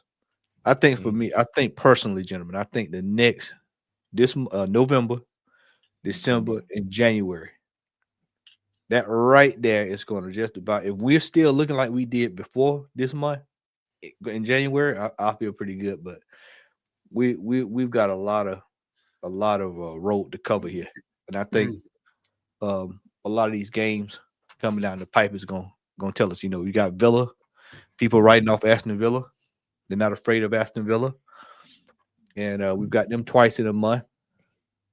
And I can't remember who it was last year, fellas. Who we had? We had somebody twice in a month, and it caught us. I don't know if it was last year or the year before last, but it was one of those years we had two teams. We played this team twice within the same amount of time, and both times it might have been Aston Villa. I think it was Aston Villa. Yeah, and cost us trouble, gave us trouble. Yeah. And then you have to also look at it this way too. I don't know if y'all pulled the table up or not, because I'm more listening than I was watching. Yeah, I was looking at Aston Villa's last few fixtures, but we'll get the table. We'll get the table. Because in that table, if you look at that table, when he gets it up here, you'll see every team we play from 2nd to 12, we play them. And if we drop points, they gain points. And if they're in the top 5 and we drop points and they gain points, then it gets really crazy. It's going to get really, really crazy. It's going to be madness. It's going to be madness. Where's this table gone? Why can't I pull it up here? Let's get the table. Yeah, it's big. It's massive. This is. There we go. Right. Bear with us one sec. This just shows you, and bearing in mind we're going into and the fixtures are coming pretty much every 3 or 4 days. Here we go. So, Man City got Newcastle, and then I think they've got Leeds, Sunderland, and is it Bournemouth? That's at least 7 points. Yeah. But we've got to go to Chelsea. So there we go. We've got Arsenal. We've got to go Chelsea. We've got to go to Spurs. We've got Villa twice. We've got Liverpool as well. Yeah. We've got Bournemouth. We've got Palace. We've got Brighton, Brentford, Everton. We haven't got Newcastle. We haven't got Fulham. We haven't got Leeds. The only one we've got out of that is Wolves. So we've only got Wolves to play in the bottom half of the table. Have Wolves set their manager? Yeah. Well, They got that guy, that Rob Edwards from Rob Edwards. So that means they'll have a different look than what they have now by the time they play us. Yeah. Probably. Yeah. They'll have a bit of the good feel factor back again. Yeah. Depending on what results they get.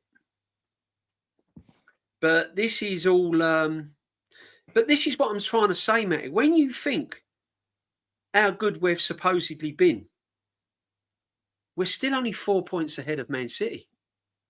Yeah. And yet we're meant to have done all this brilliant stuff, which listen, as me and Nonsky said earlier in the stream, if you'd have said to me we'd be 4 points clear middle of November at the start of the season, I'd have probably laughed at you. I didn't see it. I didn't see it. So the fact that we're there is good. Yeah, I think it's a good thing that we've got started out on a good foot. I think the question that all three of us and everybody else wants to know is how consistent can we be? And so when you go back to that game Saturday, those are the questions. Those questions start coming back up again. Have we not learned from those same mistakes? And we're gonna go through that again. We're gonna run into another one of these teams. And they're gonna test us the same way that Sunderland tested us, and we're gonna see where our resolve is. Now, the horse is right now he's out the pasture, and so that we've how many times have we talked in the last 2 or 3 weeks, whether we've all been on shows together on the phone or we've been on other shows, and we've all said about the health of these players. And then there you go. Now Calafiore is out again. Now, how many times has he been injured within the last calendar year? He's been injured 4 times? Yeah. Anytime he goes on a good run of form, what happens? He goes right back out. Goes back down again. Yeah. So now up steps Skelly or Hincapi. And this probably couldn't have come at a better time for Skelly considering the rumors this week. Yeah. Unfortunately, it came to that. But this is Skelly's opportunity again to come in and make a claim to that, and we'll see how he fares, in that position. But the underlying thing here is the health of these players and the wellness. Is how healthy can we be to get through the next 3 months of football? Because if we can stay healthy, there's a good shot. And we've got to stay healthy and we've got to stay consistent. And that is a huge question mark right now on this football club. Huge, because we can't drop points. Last year it was pretty much us and Liverpool just hit everybody else. This year, I'm telling you now, there's not going to be any clear cut running away this year. Just about, I can look at the table right now and you see how tight it is. So that lets you know that more than likely this season is going to be, I'd say probably 6 or 9 points to put you in hot water if you drop them. Yeah. So 100%. Won't have that luxury of dropping. We dropped 14 points last year. It won't be that this year. You drop 6 or 7, 8 or 9, and watch what happens. And you can just about hang it up. So we've got to stay ahead of everybody else, because the minute we end up going behind, how many times have I told y'all? How many times has Arteta came from behind, overtook, and then won when chasing somebody? He's never done it. Never. He's never done it. So for his sake, it's better to operate from the front than to operate from the back. So this is why I say we have to stay consistent and we have to win anything that's in front of us. I heard people this week say, well, it was a good point against Sunderland. Well, how many times did we hear that last year, fellas, when we would sit on shows and we tell people we dropping points? Well, what are you complaining about? It's only 6 games into the season. It's only 4 games into the season. We heard it, didn't we, Matty? We heard it, Matty. I was on DG's show earlier, and he asked me about, is that 2 points dropped or 1 point gain at Sunderland? And I said, when you spent £1 billion on a football team and you're chasing a title and you're going to newly promoted side, no matter how good they are, you should be finding a way to get 3 points when you've won the battle and you've gone 2-1 up. You've got to be coming out of there with 3 points. That's 2 points dropped. Especially 2 points drop. You have to find a way at these grounds. Because especially if you're the top team. when you're a top team and you're going to places like Sunderland, you have to find a way. How many times, let me ask you this. How many times did Sir Alex Ferguson pull up with Prime Tevez and all them and Ronaldo and Gibbs and York and all these guys? How many times did you see them pull up top of the table and they go in and they in a team that got promoted? You cut the game off before you I'm not going to watch this. I'm not going to waste my time watching. You know how many times I did that? You don't see it. You don't see it. It kills the game. Kills the game. Because you already know what's going to happen. Yeah. But when we pull up to think about this, when we pull into town as the top team, they see it as an opportunity. Opportunity, yeah. Yeah. It's like selling Girl Scout cookies. Hey, Arsenal's pulling up. You get your money, get your wallet. Get your wallet. You get giving out cookies. Come on. Yeah. And this exactly. And this is what I mean, he's allowed that because of our style of play. Because in a game like that, if we say we've spent that kind of money on a squad like that, yes, right. Granted, we had a lot of our attacking players missing, but still with that squad or that 11 plus whatever was on the bench, I still felt that we could go there and win the game. I'm not saying we could have gone there and won it easily, but I keep going on about Arsenal going through the gears, and the problem is we still seem to be in this neutral thing. So we've gone there, and the way Arsenal approach games is that we control the games for the first 40 odd minutes, right? And then hope that the other team will run out of puff and gas and that, and then we step it up in the second half. That's why you probably see a lot of the times where we will play 20 minutes here, good here, or 45 minutes good. But it tends to be more in the second half as opposed to the first half. Because what we're trying to do is control the game. We should be able to go to Sunderland. I've got anything. Sunderland, they're a good side, but we should be going there. And as you rightly said, Man United would go there, just kill the game dead. Then you control the game. Put away your 2-3 goals. You're capable of doing it. Why does it take a goal to then get these same guys playing a totally different 45 minutes second half? Why? And then when we do go up, when we equalise, we was in total control. The guys were looking around at each other. The Sunderland players looking at each other. Fantastic goal by Trossard. You kill the game, bring on a couple more attacking players, finish them off. What did we do? Oh, Arteta, right, we need to protect this. Okay, we're going to start to retreat backwards. Arteta should be... Now, somebody was saying that Arteta was saying that they say to Moreno to push up or whatever, but because it's the system is in their heads, they can't think like that. They can't get out of it. No. They can't get out of it, so it's very difficult. So what they slowly did is started to retreat, and then in the 88th minute, he goes hold to defensive, brings on Mascara, and as we said, we have not got a problem with him doing that, but go and get somebody like an attacking player like, I don't know, or bring on Norgard maybe to just help, bring on more extra legs, so to speak, Dalman or Ethan, just to soak up some pressure, because the same said Sunderland team brings on 4 attacking players, 3 of them in the 64th, 63rd minute. And straight away you're giving them hope. Yeah, you're sending the message out of, well, we're not expected to get anything out of this game anyway, but hang on a minute, they're bringing on a defender here. Yeah. Exactly. But see, you also take that situation that the normal was talking about, where we go defensive, and then you combine that with our man Zubamendi, who the game as we looked at. Yeah, he was. Sure. I mean, but we sat there. He was in no man's land. How many times I show you he was in no man's? He was literally in no man's land. But it's not the first time, Matty, this season.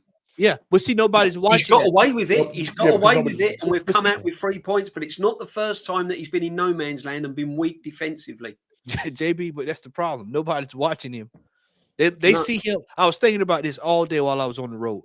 People are watching Zuba because I've heard several people go, "He's outstanding. He's doing this. He did this. He does that." From a going forward perspective, attacking perspective, he's okay. It's when he's called to do defensive duty. When a proper defensive midfielder, he sniffs out danger before it happens. Injured. He will see it. He literally sees the game unfold before other players, so he's able to put himself in positions to clean up a mess. It's like if you're watching somebody in the grocery store and something's about to fall off the shelf, and you say, "Whoa, you catch it before you've already." Yeah. He sniffs danger. Yeah, Yeah. he sniffs it out. His problem is the danger is all around him. The house is on fire, and he's still at the stove. He's getting soup off the stove. House is on fire. True. There was 2 or 3 Facts. times there in that game last weekend where the action was unfolding right in front of him. And he literally, by the time he realized it was too late. The one I showed you, Norman, where the ball is in the air, he bounces in the air. He's looking, he's doing this now. He's turning around doing this. He's looking at other players when he should have been the one that made the executive decision. And as JB stated, you can go back 2 or 3 games and go pull it up. Don't worry, I have to pull out a dossier on him. But this is not to vilify him. It just goes to show that the Premier League, this is his first season, and it's coming to him faster than what he thought it was going to be. He thought that he was going to be able to hold the ball and do what he does in Spain. You're not going to have that kind of time. And when you see it play, like I showed you the other night, Noski, he's there marking ballot. Now, what is he going to do marking ballot? What strength is he going to employ marking ballot? So if he's marking ballot, when we go to Everton's new stadium, then what is he going to do with Tarkowski? Yeah. What is he going to do marking that and them giants over there on that back line? These are the problems, JB and Normie, that when I say I'm watching this because we're going to come into situations where players if I'm seeing it, I'm not getting paid $10, $15, $20 million a year. I wish I was. But if I see it, then guess what? Other managers see the same thing I see. He's easily moved off the ball. I've been saying it all along. Along. As you said, not physical enough, not strong enough right now for the Premier League. Especially his position. You know, people like to throw it around. Oh, it's a strong physical league. But then when it's time to apply it to a player, when it's time to apply it and say, well, this player is not physically strong, or it's not strong enough, then it's always y'all got. Well, I'll give you an example, Matty. You look at Caicedo for Chelsea compared to Zubimendi. Exactly. Look at the two. Levels. On a defensive role, Caicedo is levels ahead of Zubimendi defensively. Yeah. You'd have Caicedo in your number 6 rather than Zubimendi. See, my problem is, and people think that you're anti this, anti Zubimendi, but when you're hearing like world class and he releases, I mean, people are saying to me, yeah, but I rate him because what he's done, he's made Rice better and he's released Rice. That's not why we signed him. We didn't sign him to make other players look better. We signed him to do a job defensively, retain the ball. We then signed him to break up play. We then signed him to be in the right position defensively and give some protection on the back 4, which allows us to get into attack quicker. And he's getting caught on the ball. And I mentioned it on DG's earlier. When I watch him and Saliba or Gabriel's got the ball, Zubimendi is, you have a look when you do your watch along. Zubimendi is standing in acres of space. Yep. But they won't give the ball to him. They'll wait for Rice to drop deep and they'll give the ball to him. Yeah. Because they know Zubimendi has trouble dealing with physical play. Because they know that Zubimendi has trouble with his back to play and attackers coming in on him. So what they do, they wait for Rice to be in a position to receive the ball. They don't give it to Zubimendi. They don't trust Zubimendi in certain areas to receive the ball. And this is what I'm trying to say. So, yeah, when we play teams of certain standard and he's got acres of space, Champions League, he looks good because he gets that little bit more time on the ball and everything else. I'm not saying he's a terrible player, but what I'm saying is... that's what I'm saying. No, yeah, I think it's just what we're saying. We're not saying he's a bad player. People are saying, oh, he shouldn't be in the team and he's a terrible player. No, we're not saying that. Defensively, there's a flaw there. And when you're going for titles and you're going for big cups, you can't afford to have people that you're carrying. You just can't have it. You can't have it. What I tell you the other day, Noski, I said, this is the type of situation where if this is not nipped in the bud immediately, we could see this play up. It's just like with Zinchenko. And we just say, well, he's liability. He's a liability on certain. He's a liability. You know, you got to fix this. You got to fix this. Nobody, oh, y'all being negative, you know.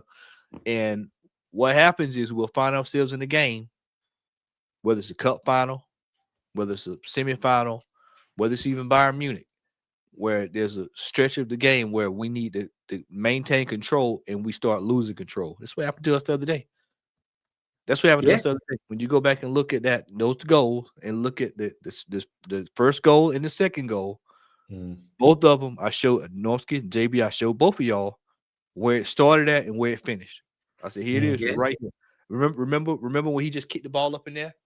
And I said, why? Yeah. Why is he doing? I said, now why is he doing that instead of controlling the ball, getting to the outside? He just kicked the ball up in there, and that's what started that whole attack. But we were told, guys, that one of his greatest attributes is that he can play the ball from his right foot to his left foot and break lines.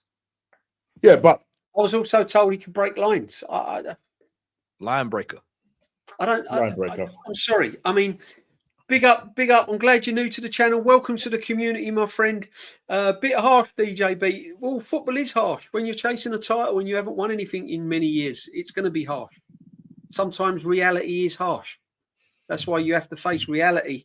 No room you know, for error. and the reality is Zubimendi might be, you know, whether it's 2 games, 3 games. If you're going to the Etihad in April to play a title decider and he gets caught in possession or he's out of position and Haaland wraps one top corner, the harsh reality is we lose the league. So how do we, guys? This is where it comes. Listen, as I said, sorry, Nils, as I said, we're not saying that he's a bad player. We're just saying we're just literally bringing up an observation that we see. Yeah. Go on, Norms. What were you going to say? So I was going to say, because we've sat down and we've looked at it, he looks like he's in no man's land. Now, surely, if we're seeing this, what is the coach? What are they doing? What are they doing to sort of negate? Well, you're hoping he's addressing it. You're hoping he's bringing it. You're hoping he's bringing them in. You're hoping he's like, you know, they're looking at all the video analysts and saying, look, you got that wrong, you got this wrong, and you got that wrong. You know, and that's just in the defensive problems. But as I said, I said it on Dan's the other day. We need players to step up. Because if we don't get players stepping up, when these players come back from injury, we're going to line up similar to what we did last season. Odegaard's going to come back instead of Odegaard. Odegaard's going to come in for Eze. Yep. If Gyökeres don't start livening up, he's going to be rotating with Havertz. Havertz will come back in the team. He'll play Havertz first half. And you bet the last year's team. You bet the last year's team all over again. Literally. And you're back to last year's team. Literally. So, you know, Eze, what's your opinion on him, Matty? Because I believe he should have. People are saying, now the narrative is he should be playing on the left. So what certain Arsenal fans have seen, they've analysed it. They've gone, the manager ain't really got the best out of Eze in that position. And then they've seen him score a worldie for England and they've gone, he's better on the left. He's better on the left. He's only played 55 times on the left. Who did he score the goal on the left? Who did when he played for England? Who did he score it on? Who did he score it against? Yeah. Who did Serbia. he score it against? Serbia. There you go. See JB on the same way, Lee. Like you telling me now. So you telling me? There you go. It's levels, isn't it? It's levels. But what I'm trying to say is this guy needs to, for whatever role he does, he needs to step it up. And I think he should be allowed to be playing freely. I think he needs more of a free role. But for me, Eze is still structured in that 10 position, in that, right, you've got to occupy there. I don't want you over there. You're not allowed to drop here. You've got to stay there. Go put him in a 4-4-2. Let him be the support, the Gyökeres. And you know, let's see what he can do there. I quite frankly, I just think that the way Arteta wants to play. You know, you said this time. I think Shane has said this time and time and time again. He said that the man will kill any attacking player, and you're seeing it where we've watched him play for Palace. You know, this is this is the beauty about Eze is that we've seen Eze in the Premier League. We've got a dossier of tape on him, so we know that he can. You know, he has the goods. We know this. The question needs to be asked: why is he not getting the best out of him in this system? You know, that's what the question needs to be is why has he not been able to get the best out of him in this system? And I just think that the system itself is just kind of is so rigid that it does not allow for him to bring out the best in him. And you know, the brother Sahal in the chat, I just saw it going there. He said for 68 million pounds, I expect more from him. You know, I expect a lot out of him and Jokeris. That's big money we spent on both of those players. So you have to start asking yourselves, okay, these are players that we know for a fact are proven. We know for a fact that these players have had the goods where they're coming from. Why are we not getting the best out of these players right now? And this is the problem that you're going to run into. People are going to start using the excuse, oh, let's bring in the older guard, let's, you know, as you said, Havertz. The question needs to be asked, is this manager's system suitable for new players coming into this team that are attacking players? Not defensive, attacking players. Because we have yet, JB, when you think about it, if you really sit down and think about it, we have yet to see attacking players come into this team and thrive under this manager. Touched it earlier on. DJ brought it up. DG brought it up. And we both said that although we're top of the league, although we're 4 points clear, the final third, the attacking part of this Arsenal team has not really been firing on all cylinders yet. We still have not been fluent and fluid and blowing teams away in that attacking third. If you take Declan Rice's free kicks, corners, what Gabriel's done from set plays, if you take that away, we haven't really looked threatening enough in attacking in areas. No. Saka's been sort of hit and miss this season. Our best attacking player has been Trossard. Yeah, I mean, think about that. That tells you everything you need to know. Well, JB, don't forget now. And what was it, 22? He was our best attacking player, and then the manager pulled him out of the team there when we first got him. He's basically back the way he was when we signed him. Yeah, that's what it is. He's back to what he is when we signed him, and he was on form. And as long as Trossard is on form, he's a good player. The question is, like you brought up again, we're asking again, what is he going to start doing when extra pieces start showing up? Is he going to start, moving certain players around to suit other players?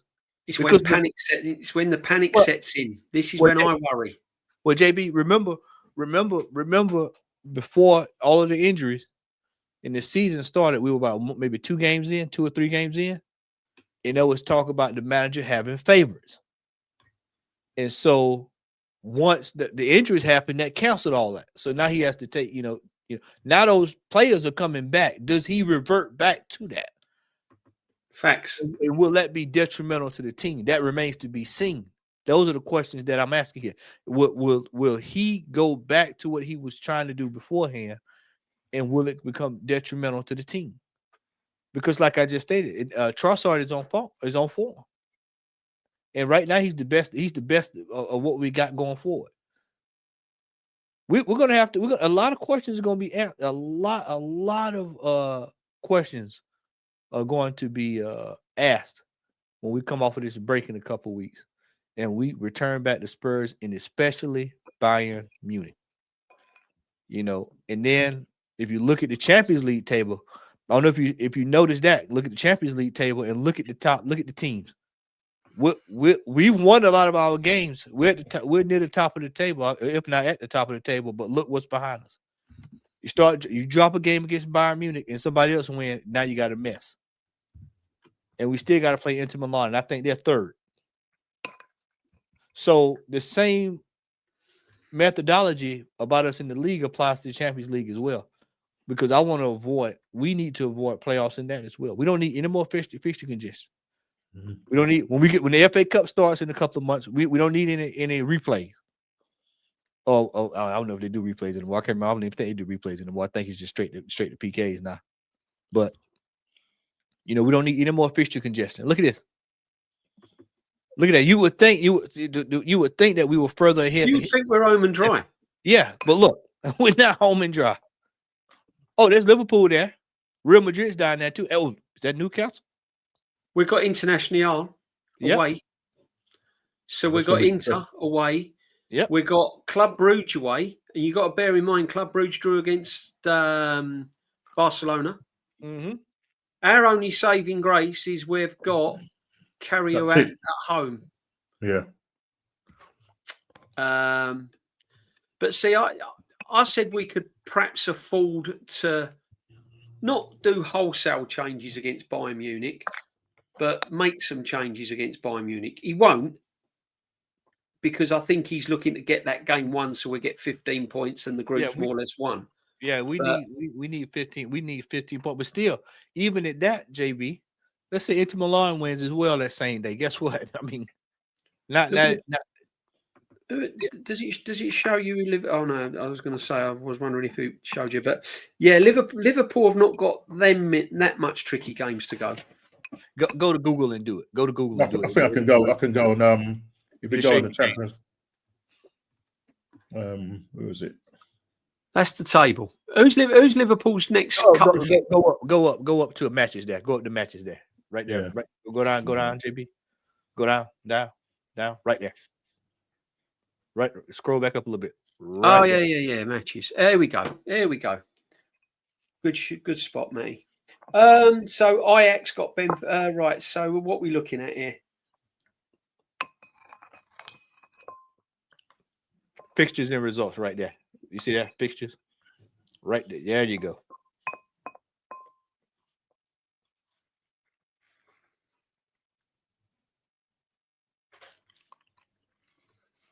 And then just scroll on down here. And I think we come back. Yeah, that's it. Go back up here. I think that's the next. That's the week we start right there. Yeah, there we go. Yeah. Start that week. There we go. So Paris have got Spurs. Yep. We got Bayern Munich. Liverpool got PSV. They should beat PSV. So if we beat Bayern Munich, so Liverpool, they've got Liverpool PSV at home. Yep.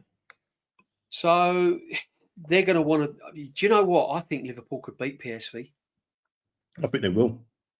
They'll beat PSV. They've got a fellow over there at PSV. So if we lose against Bayern Munich and Liverpool beat PSV, they're level on points with us.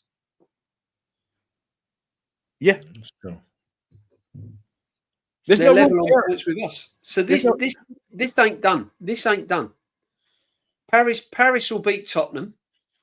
They'll go above us, if I can remember. They'll go above us. Should we get the table up again? Because Paris have got Tottenham, haven't they? Yeah, you got the table right there. Yeah, there you go. Bear with, because the internet's running a bit slow this end. I don't know what's going.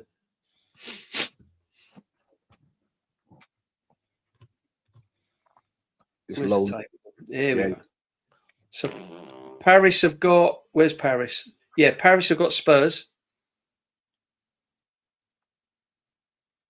So they could then go. So if we don't beat Bayern, so this could change dramatically overnight, people, right? So let's say we don't beat Bayern Munich. Inter win. If Inter, Man City, Paris win, Liverpool win, Newcastle and Real Madrid win, we drop into the playoffs. You see what I'm talking about? Yeah. See, nobody's brought it up. Nobody's brought it up, and no one wants to look at that. Yep. because it's the best team in the world and the best team in Europe, and we ain't gonna, you know what I mean? That's what they all want to look at, right? But I know it's all ifs and buts, but Liverpool play at home. I think Real Madrid are at home. Paris are at home. So if these win, and Paris win, and City do a job, and Inter do a job, and we lose at home against Bayern, we could be potentially dropping playoffs or just above. We'd have to draw.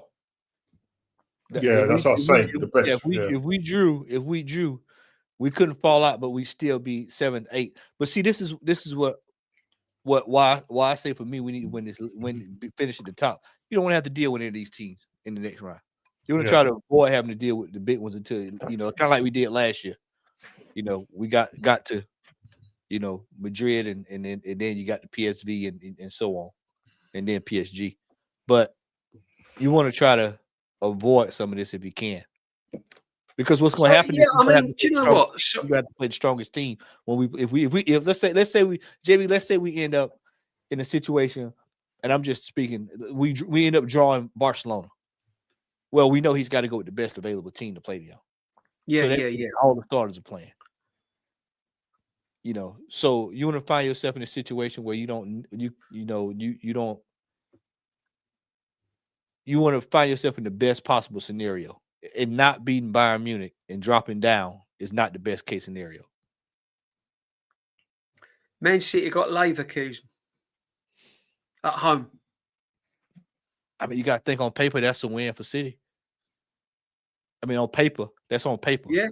Marseille, Newcastle. Newcastle could go and beat Marseille. Well, Marseille's are actually in hot water. They're going to have to go for it anyway in that game because they're in hot water. I think that.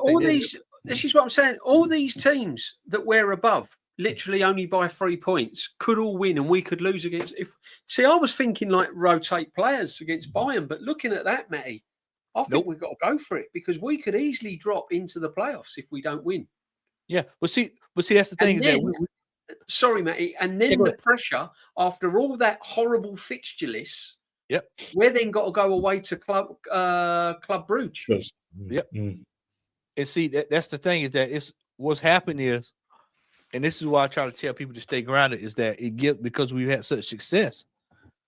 And I understand everybody wants to feel good, but at the same time, you have to also remain grounded because it gives you a false sense of security.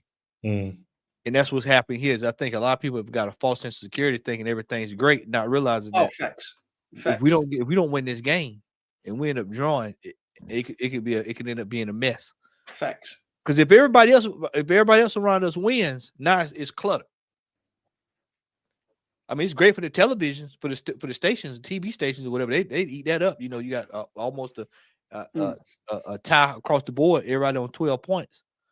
Going into the last two games of the first part of the Champions League, they'd eat that up. Especially playoffs are bust for a lot of teams. So yeah, we got to beat Bayern Munich. And plus, let me tell you something. Let's just keep it real. Norwski, JB, let's just keep it real. Let me take my glasses off for this. Take your Hope glasses off. Take your Hope glasses off, man. We've got Hope glasses. Put my Hope glasses back on. Go on, man. I've got my Hope glasses on for this, Matty. Come on. For this team's psyche, for this club psyche, for these fans, for our psyche, we need to beat Bayern Munich. Yeah. What's the last time we beat Bayern Munich? This is almost 10 years ago. Crazy. Yeah, so we need to beat Bayern Munich. We need to beat Bayern Munich when we play them. We don't need to be drawing, losing. It needs to be a win because more often than not, you're going to see another Bayern Munich. Might even see them again in the knockout round. So we need to at least know that we can go at it. And once again, we're at home. There's no reason for us not to be at home, not going forward against Bayern Munich. There's no reason to be at home. We're at home. We're not going there like we did before when we needed to go for that last match against them. They're coming to us. And as we've all brought up tonight, this game is actually more important than what people think it is. See, if we drop, No, excuse me, no. If we drop points against Spurs, people will start taking notice of what's coming with the Bayern game, and people will catch on to what we just talked about. They'll start realizing that, oh man, we really do need to win this game. Now you got compound pressure. This is why I said we need to try to find a way to win most of these next 6 games coming up. Wow, it's big business. And it's big business. It's all going to be down to how. You see, this is the thing. It's just I'd just kind of love to get into Mikel Arteta's head and just try to figure out how he's going to figure this all out with all these players coming back, and what does he do in this game? Who does he play in that game? Because it's not just going to be as straightforward as, oh yeah, we've got 6, 7 players back, throw them into the mix. There's that level of match fitness and match, you know what I mean? They've got to get up to. They've got to get up to speed and all of that. These players, some of them have been out for months. Do you know what I mean? So that's the worry for me. How he's going to go about it. That's the way I'm getting the PTSD of how he's going to manage these next. If we're going to look at these next 6 games, very pivotal games as well, because a lot of the landscape could change. The landscape could change regarding the Champions League. At the moment, we're sitting currently joint top with Bayern Munich, but then you've got the situation with Man City breathing down the back of your neck. If they win the game against Newcastle, that is going to be really pivotal, because if they beat Newcastle, they're 1 point behind us. And I said earlier on in the stream that Arteta has problems dealing with when you get to a situation like that where he's got a team now breathing down his neck. Now this is pressure. Now is where he can instill that and take that pressure off of the players. If not, then the whole of November, December could pretty much fall apart for us. And, how I look at it, Norms, as well, is we have got players coming back. They're not going to, they're not going to be up to match fit at the key part of the crucial part of the season, the nitty gritty part of the season, Christmas period, going into January, Champions League. They're not going to be fully fit, as you said. And he still relies on the Declan Rice's week in, week out. This guy was frightened. This guy didn't pull Declan Rice off against Prague when we were 2-0 up after 46, 48, 50 minutes. We were 2-0 up against Prague. He's kept him on for 82 minutes, knowing that we're going into a big game against Sunderland on Saturday. So when he does get the chance to pull players off, he doesn't do it. And this is what I'm trying to say. But my look on this, if we foul against Tottenham, people don't realise, and this is what we do. We keep our feet on the ground, right?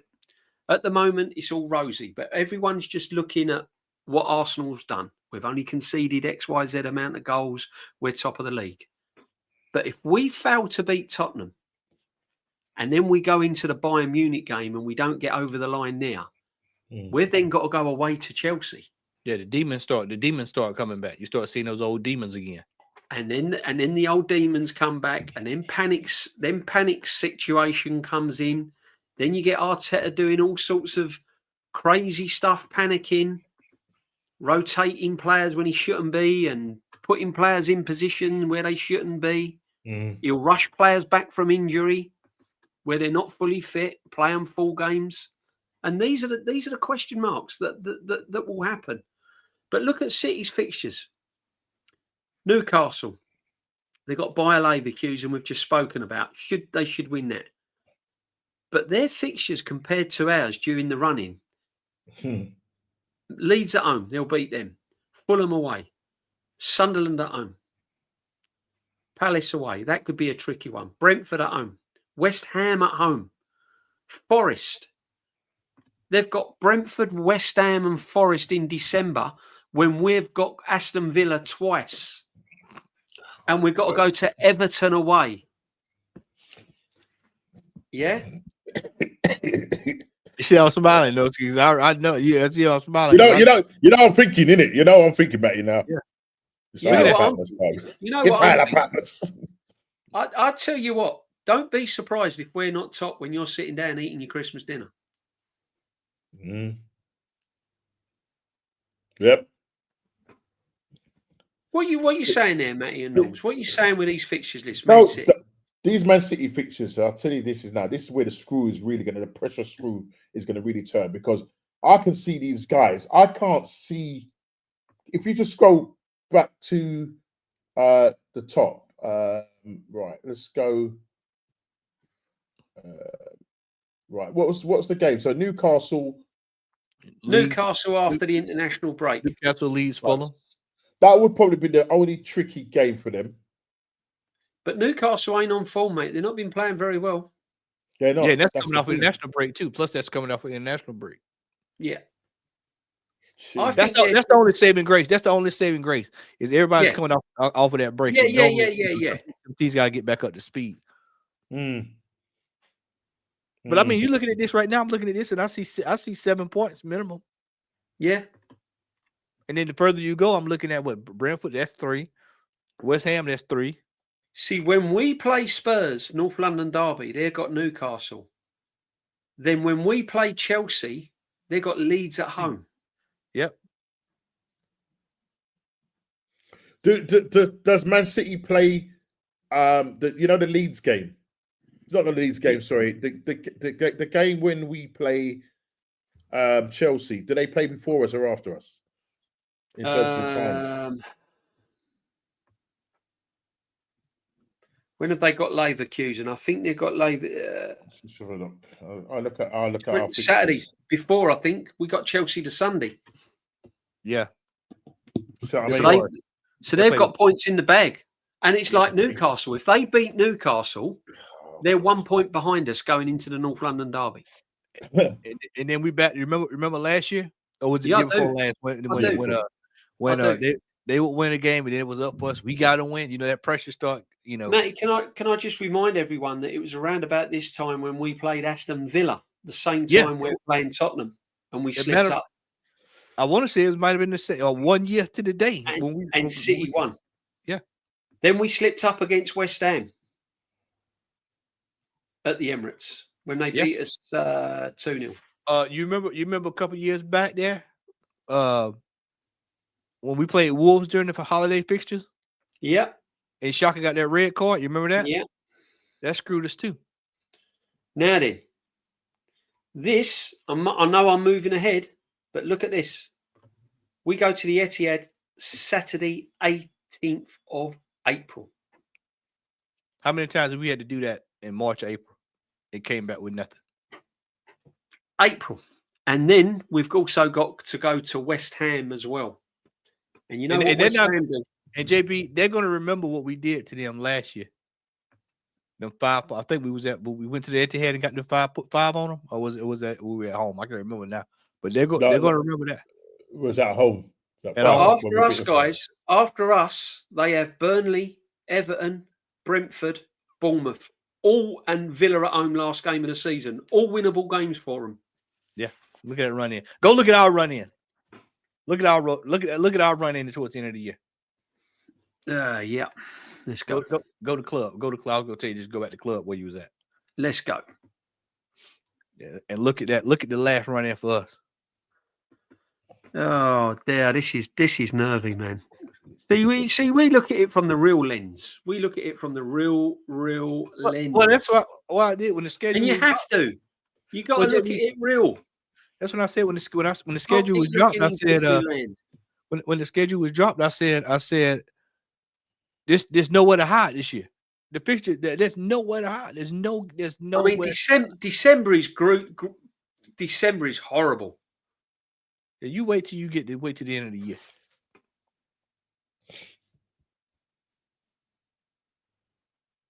You see that? Go back up. Did you see that? Go back up again. Did you see that? Scroll back up again. Tottenham away. Scroll back. Chelsea. February. Tottenham and Chelsea again in February. Away at Tottenham. Away. Look at that. Away and then the Chelsea home game. Yeah. Now you listen, Sahar. You have to look at all the facts before you start counting your chickens. You know, you gotta look at your facts. Yeah. He said, I didn't even look at the running. Look at it. Now then, look at our running. Oh, so when you go home, yep. City away, Newcastle, Fulham, West Ham away.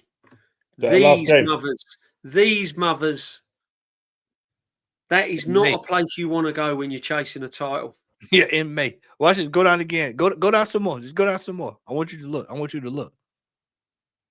Palace away. It's one last game of the season. Palace away. Where's United at in that? Where's United at? City are at home. City at home against Villa. Last game of the season. We're away against Palace. We've got United. I think in. Is it? When have we got United?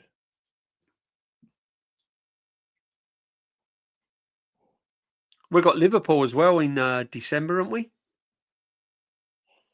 Yeah. There's Man United. Yeah, right there. That's in January 24th. Yep. So that's right around FA Cup time too, by the way. Yeah, FA Cup time. That's after the Milan game. Look at that. Look, yeah, after the Milan. Yeah. Milan, Man United. This is why I'm saying he's got to rotate. I remember. There you go. Yeah, look at this. That's it. Look at this. January the 8th, Liverpool. Yep. Then we're away to Forest. Yeah, Doomsday right out the gate. Milan, Man United. That's in January. This is when players have had that busy Christmas schedule. Well, and he plays 15.6 million. Earn it. Oh dear, man. We'll have to wait and see. We'll have to wait and see. And combine that with the Carabao Cup, the FA Cup, and the Champions League. But you got fans talking about quadruples, man. No. We're going to win the quadruple. We're going to win all four. No. Igal reckons that the season would have been over. It's over by the end of January. We've racked up enough points. Okay. All right. Come on. We keep it real. Let's keep it real. At the moment, we're top. Things are looking good. Look at Liverpool's running. Let's see what Liverpool's running look like there towards the end, because they're going to make adjustments. You reckon Liverpool are going to make a charge? I said this on DGs. I said, look, you can't because how you got to look at it. If we don't get the points required, and Liverpool win 3 games, and we've drawn a couple and lost, suddenly they're back in the frame. Well, you also two fellas. You know, we always have a team that come out of nowhere. Yeah. As well. Yeah. Which at the moment's Aston Villa. Yeah, and then they're sitting there in the Liverpool's games in November. What we have is they play Nottingham Forest at home after the international break. That's on the Saturday. So you know that they'll close that gap. Yeah, because currently we're 6 points clear, Liverpool. Yeah, it's nothing. Right, so they're going to close that. They're going to close that to 3. Right, they beat Nottingham Forest at home on the 22nd. There we go. There's Liverpool. West Ham away. West Ham. Sunderland. Then they got Sunderland at home and Leeds away. Brighton at home.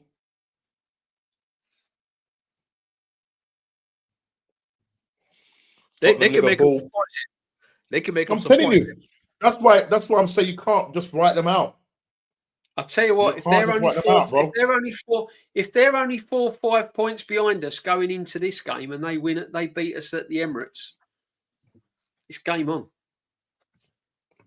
This is what I'm trying to tell. Because people have literally said it's a 2-horse race. They said forget Liverpool now; they're out of it. Their running is tricky. They got Everton, Merseyside derby. They got Palace. They got Man United. They got Chelsea. They got Villa. They got a little bit tough when they're coming. Their running's tough. So they've got to be there or thereabouts. Their running is quite tricky. You know what? They're like City. If they go on a run, they tend to stay on a run. Oh, yeah. Well, they got the squad, Matty. They got the squad to go on a run. Easily got the squad to go on a run. Can we go on a run? This is the question. Can we go on a run? I was just getting ready to acknowledge that. I was getting ready to say, this brother here is spot on. And this is what I've been trying to tell people. He's always spot on. Big up, Nicholas, man. If we lose to Spurs, what happens? If we just drop, let's say Spurs beat us. Then look at the table then. Then you got a whole nother problem. The long and short of it is we have no room for error. No, it's pressure. No room for error. Yeah, no room for error. Because as I said, you got fans telling us we're winning the league in January. We've just gone through this with a fine tooth comb, guys. Yeah, there's no room for error. There's none. Liverpool's next 5 fixtures are winnable, and this is what's frightening Aces. Big up, and they can easily win it. They might be in a sticky situation at the moment, but when you've got players that they've got, it only takes a little bit of confidence, and that's it. Remember, they got blown away against City, but up until then, they won their last 2. So yeah, I mean, it's going to be fascinating. Let me put this out there. People, what's my thoughts on this team? I think the players that we have are good enough to win something this year. Yeah. The problem with me, the question with me that is remained and it has remained with me for the last several years here is the level of consistency. The consistency is key when you're playing a long game like this. And if we can be consistent, then we can. Well, that's why we didn't win the title when we were 8 points clear. We weren't consistent. The team that goes on this run. This is why I keep saying we need a 6, 7, 8, 9 game run because that'll give you all what you need to get over the line. The problem is, will this team be able to do that under this manager?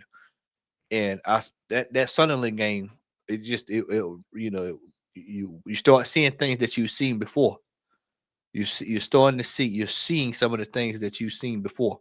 Combine that, we got to find out, gentlemen. We got to find out how can Zubimendi handle when we're in a pressure cooker situation like you talking about, JB, where we need points and we can't drop the game. These are the games that we're going to have to start. Even Jokeris. Yeah. Even Jokeris is going to have They've not experienced it, mate. They've not experienced it in the Premier League. Yeah, you have to put up a shut up in these types of situations. It is all new to them. This is what I'm trying to say. Everything they're going to witness this season, Zubimendi, Gyökeres, it's new to them in the Premier League. Pressurized games. Right there. He put it in the chat right there. All title winners go on a 10 to 15 run from Christmas to March. That's what Liverpool did last year. So, big time, my friend. Guys, make sure that you're subbing. If you're new to here, put a sub on me, put a sub on Matt, the Southern Gooner. All there. They're all in the chat. Numpski, go put a sub. Smash a like on this as well, guys. It does help the channel. But yeah, just sub to all 3 of us. It's free. It's all good. Thank you very much indeed. Yeah, I mean, I just it's nice to get carried away. It's nice to get excited.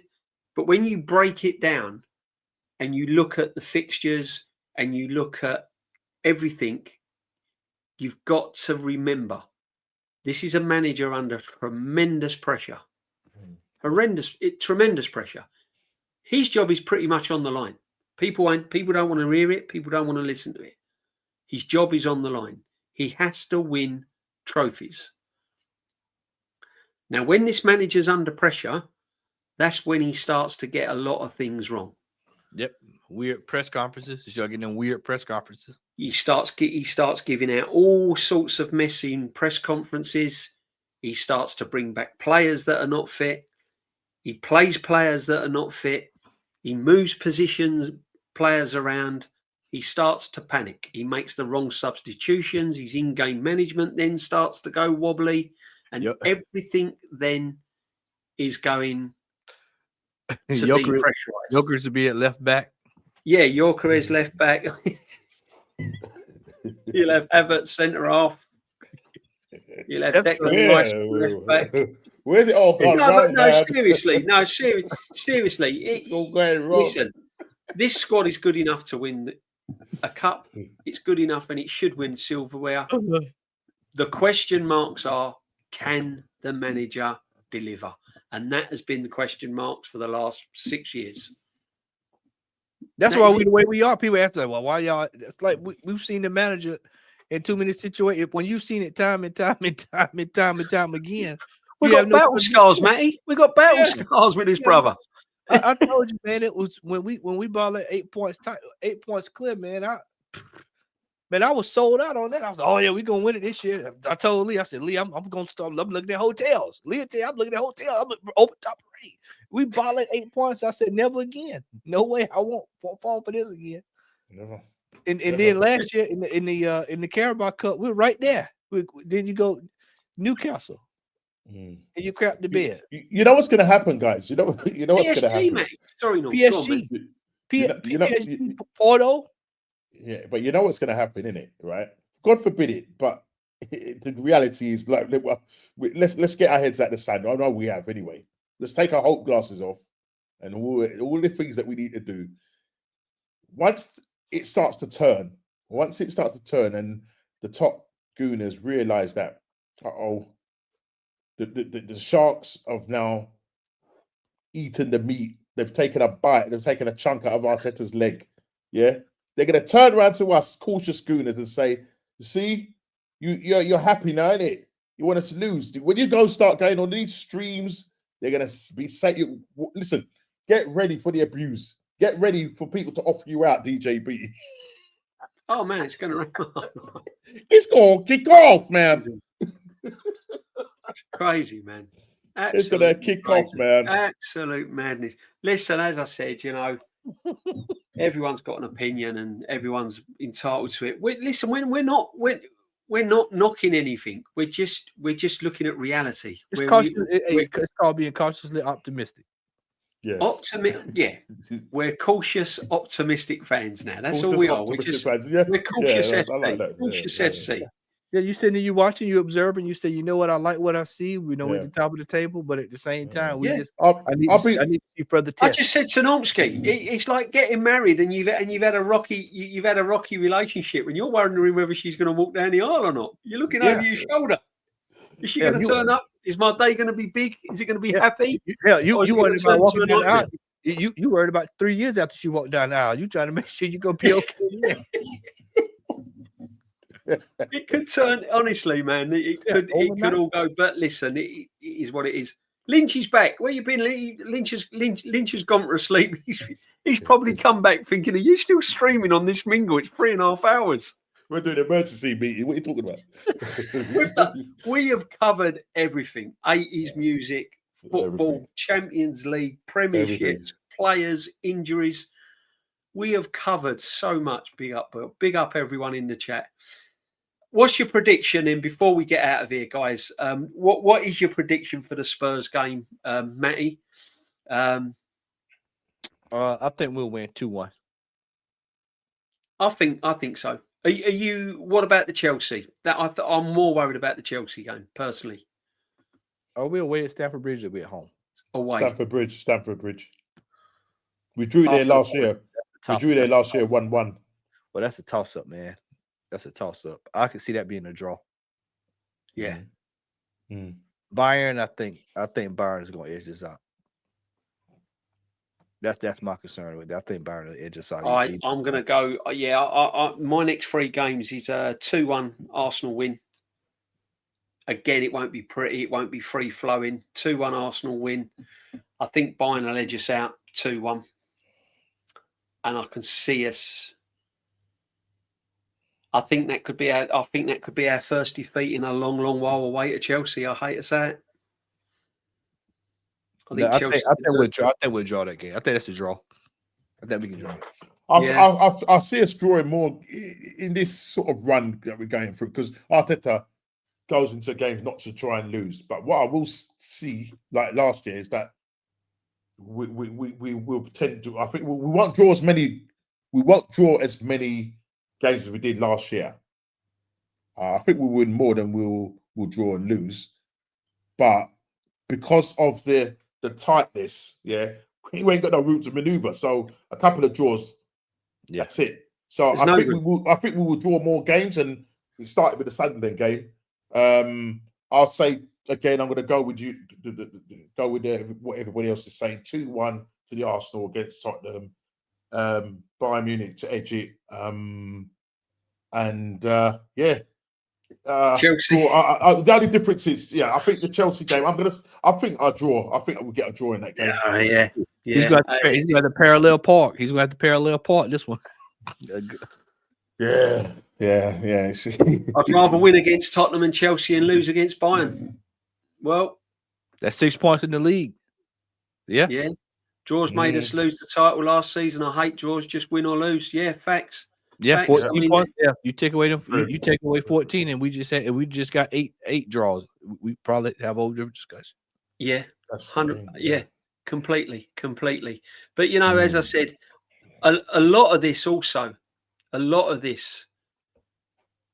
relies on the freshness of these players, because come the 65th minute, you have a look at Rice, you have a look at Saka. Yeah, you start talking. We look at soccer. You have a look at Gabriel, and you have a look at Timber. The lazy legs. They start to flag. They start to kind of find it. They struggle round about the six. You have a look round about the 65th minute. They start to struggle. So it does look the freshness of these players. These players have to do a lot of work under this manager. People forget 100. They have to work tirelessly hard, and their training sessions are full on as well. They don't get any rest. These are going at it 24/7. And eventually that catches up with you. It catches up with you. 100%. Beat the Spuds, Bayern, lose to Chelsea.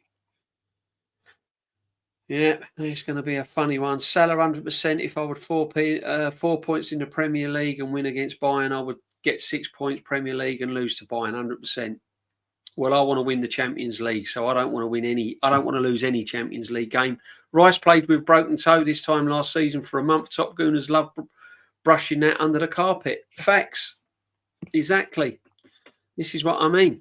And as me and Matty and Normsky has always said, whether you've got squad depth, you've got to trust that squad depth.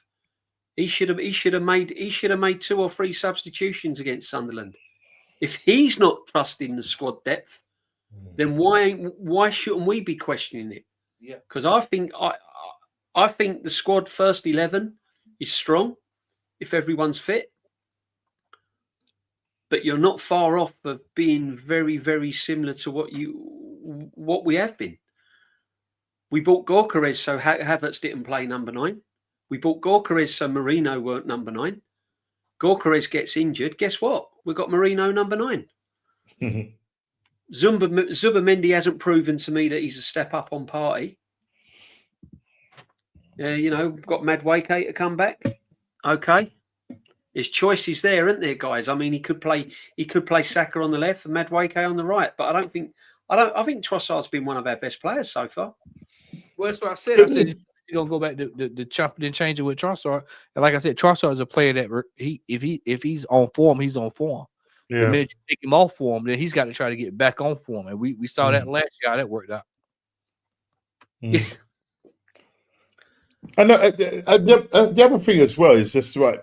The situation with Miles Lewis-Skelly. Listen, you've got if Calafiori is fit, if he is, but if he's not, if you've got Calafiori and you've got Pierre Ancapai as backup, then rather than putting MLS as the third choice left back, put him in the midfield.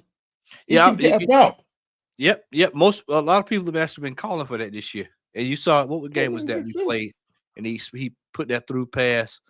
Athletic put the pass through. Look where he made his. Look where he was playing to make that run. He didn't do that from left back. He did that in the central position. Yep.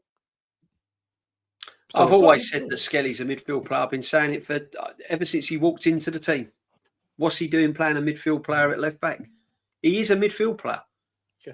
Completely a midfield player. And there are options that he can have. Yeah, but this is the problem. That's why he's not doing what he's meant to do, because he's cutting off his nose to spite his face, because you'd rather bring on Moreno Norgard. Hincapié. Right? Legs. Yeah, that's what I'm saying. Let me tell you this. You could even have a partnership of Hincapié and Saliba. Yep. With Ben White right back. Now suddenly your squad depth don't look so good, does it? Mm. You got Ben White at right back, Hincapié playing alongside Saliba. Norgard and Zubamendi in midfield. Oh God. And you're chasing Champions League and Premiership. So it's all ifs, buts, and maybes, my people. But we are going to draw to a close. Normski, it's been absolute fun. It's been fun. I know Matty was listening to it. I could hear him. I could feel him laughing. The Melanie Vice, the 80s music, everything's been going on. We've spoken football. We've spoken Arsenal. Come on, you Gunners, anyway. Normski, what you got coming up, my friend? Well, back to Monday, back on the OGs with Aaron. Yeah. And then back to my normal Wednesday show at 6:30, What's Going On podcast. Followed by back to our normal Mingle show, which will now move back. Mingle's back on Wednesday. Yeah, we'll look ahead towards the fixtures and everything. Fixtures and stuff like that. And and we move. We go again. Yeah, and we've got our Christmas. We'll have a Christmas mingle 17th of December. That'll be fun. Matty, thanks for jumping on, my friend. Always welcome. You know that. Absolute legend, my friend. Thank you very much indeed. Massive supporter of my channel and Normski's and everyone's. I thought I was going crazy when I was I looked at it say I was on. I was like, wait a minute, it's Friday. It's Friday. DJB never streams on a Friday. No, it's a one-off. Like, what about missing? What happened here? What happened here? What happened was I was busy Wednesday. I got a last-minute thing at work, and I couldn't. I had to leave. I had to let DG down. Yeah. So DG said, like, okay, we'll move it to Friday, which was all right for me. Our good brother Ken he couldn't make the DG, the Deluded. He got called away at work today, so that was that. So I done the Deluded, and then I didn't realise that when I moved my mingle from Wednesday, I changed the time but not the date. So my original Wednesday mingle was still live. Yeah. And I gave Normski the link, and he went. I said 9:45, and he went, no. He said it's shown 9 o'clock. So I had to delete that, set this up, and the rest was history. Yeah, it was all madness in the end, but we got there. But yeah, Friday's a rare one for me. I've got to be honest. Very rare. Thoroughly but Matt, what you got coming up, Matt? You doing anything watch along, or you got the weekend free? I might try to enjoy a weekend off, man. I have not had like a full weekend off in God knows how long. So I'm tempted to just sit back and enjoy. I was thinking about doing a stream, but I think I'm going to enjoy this weekend. We got Thanksgiving coming up, and I got family coming into town. So You got the big when's Thanksgiving? Next 2 weeks. Thursday after next. Yeah. Yeah, so 2 weeks, isn't it? The time I got a peace and quiet while I got. What you doing for Thanksgiving, Matty? Family and everything? Yeah, Dad and watching us play Spurs. Yeah. Oh wow, yeah, that's gonna be good, isn't it? That's gonna be good, yeah. Nice. Yeah, have the weekend off, mate. You deserve it. Because you do all the watch alongs, you jump on the streams when you can. And big up, my friend. Big up to everyone in the chat. Make sure that you do sub to everyone. Thank you for all your comments.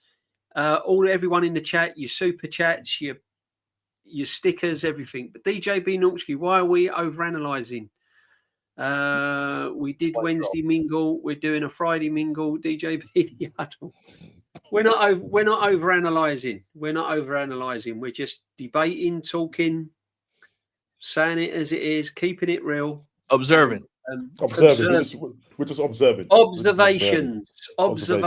That's what it is. Observations. Yeah. But big up, everyone. Enjoy. Stay safe. And we'll be the Arsenal Huddle. Welcome. Take care.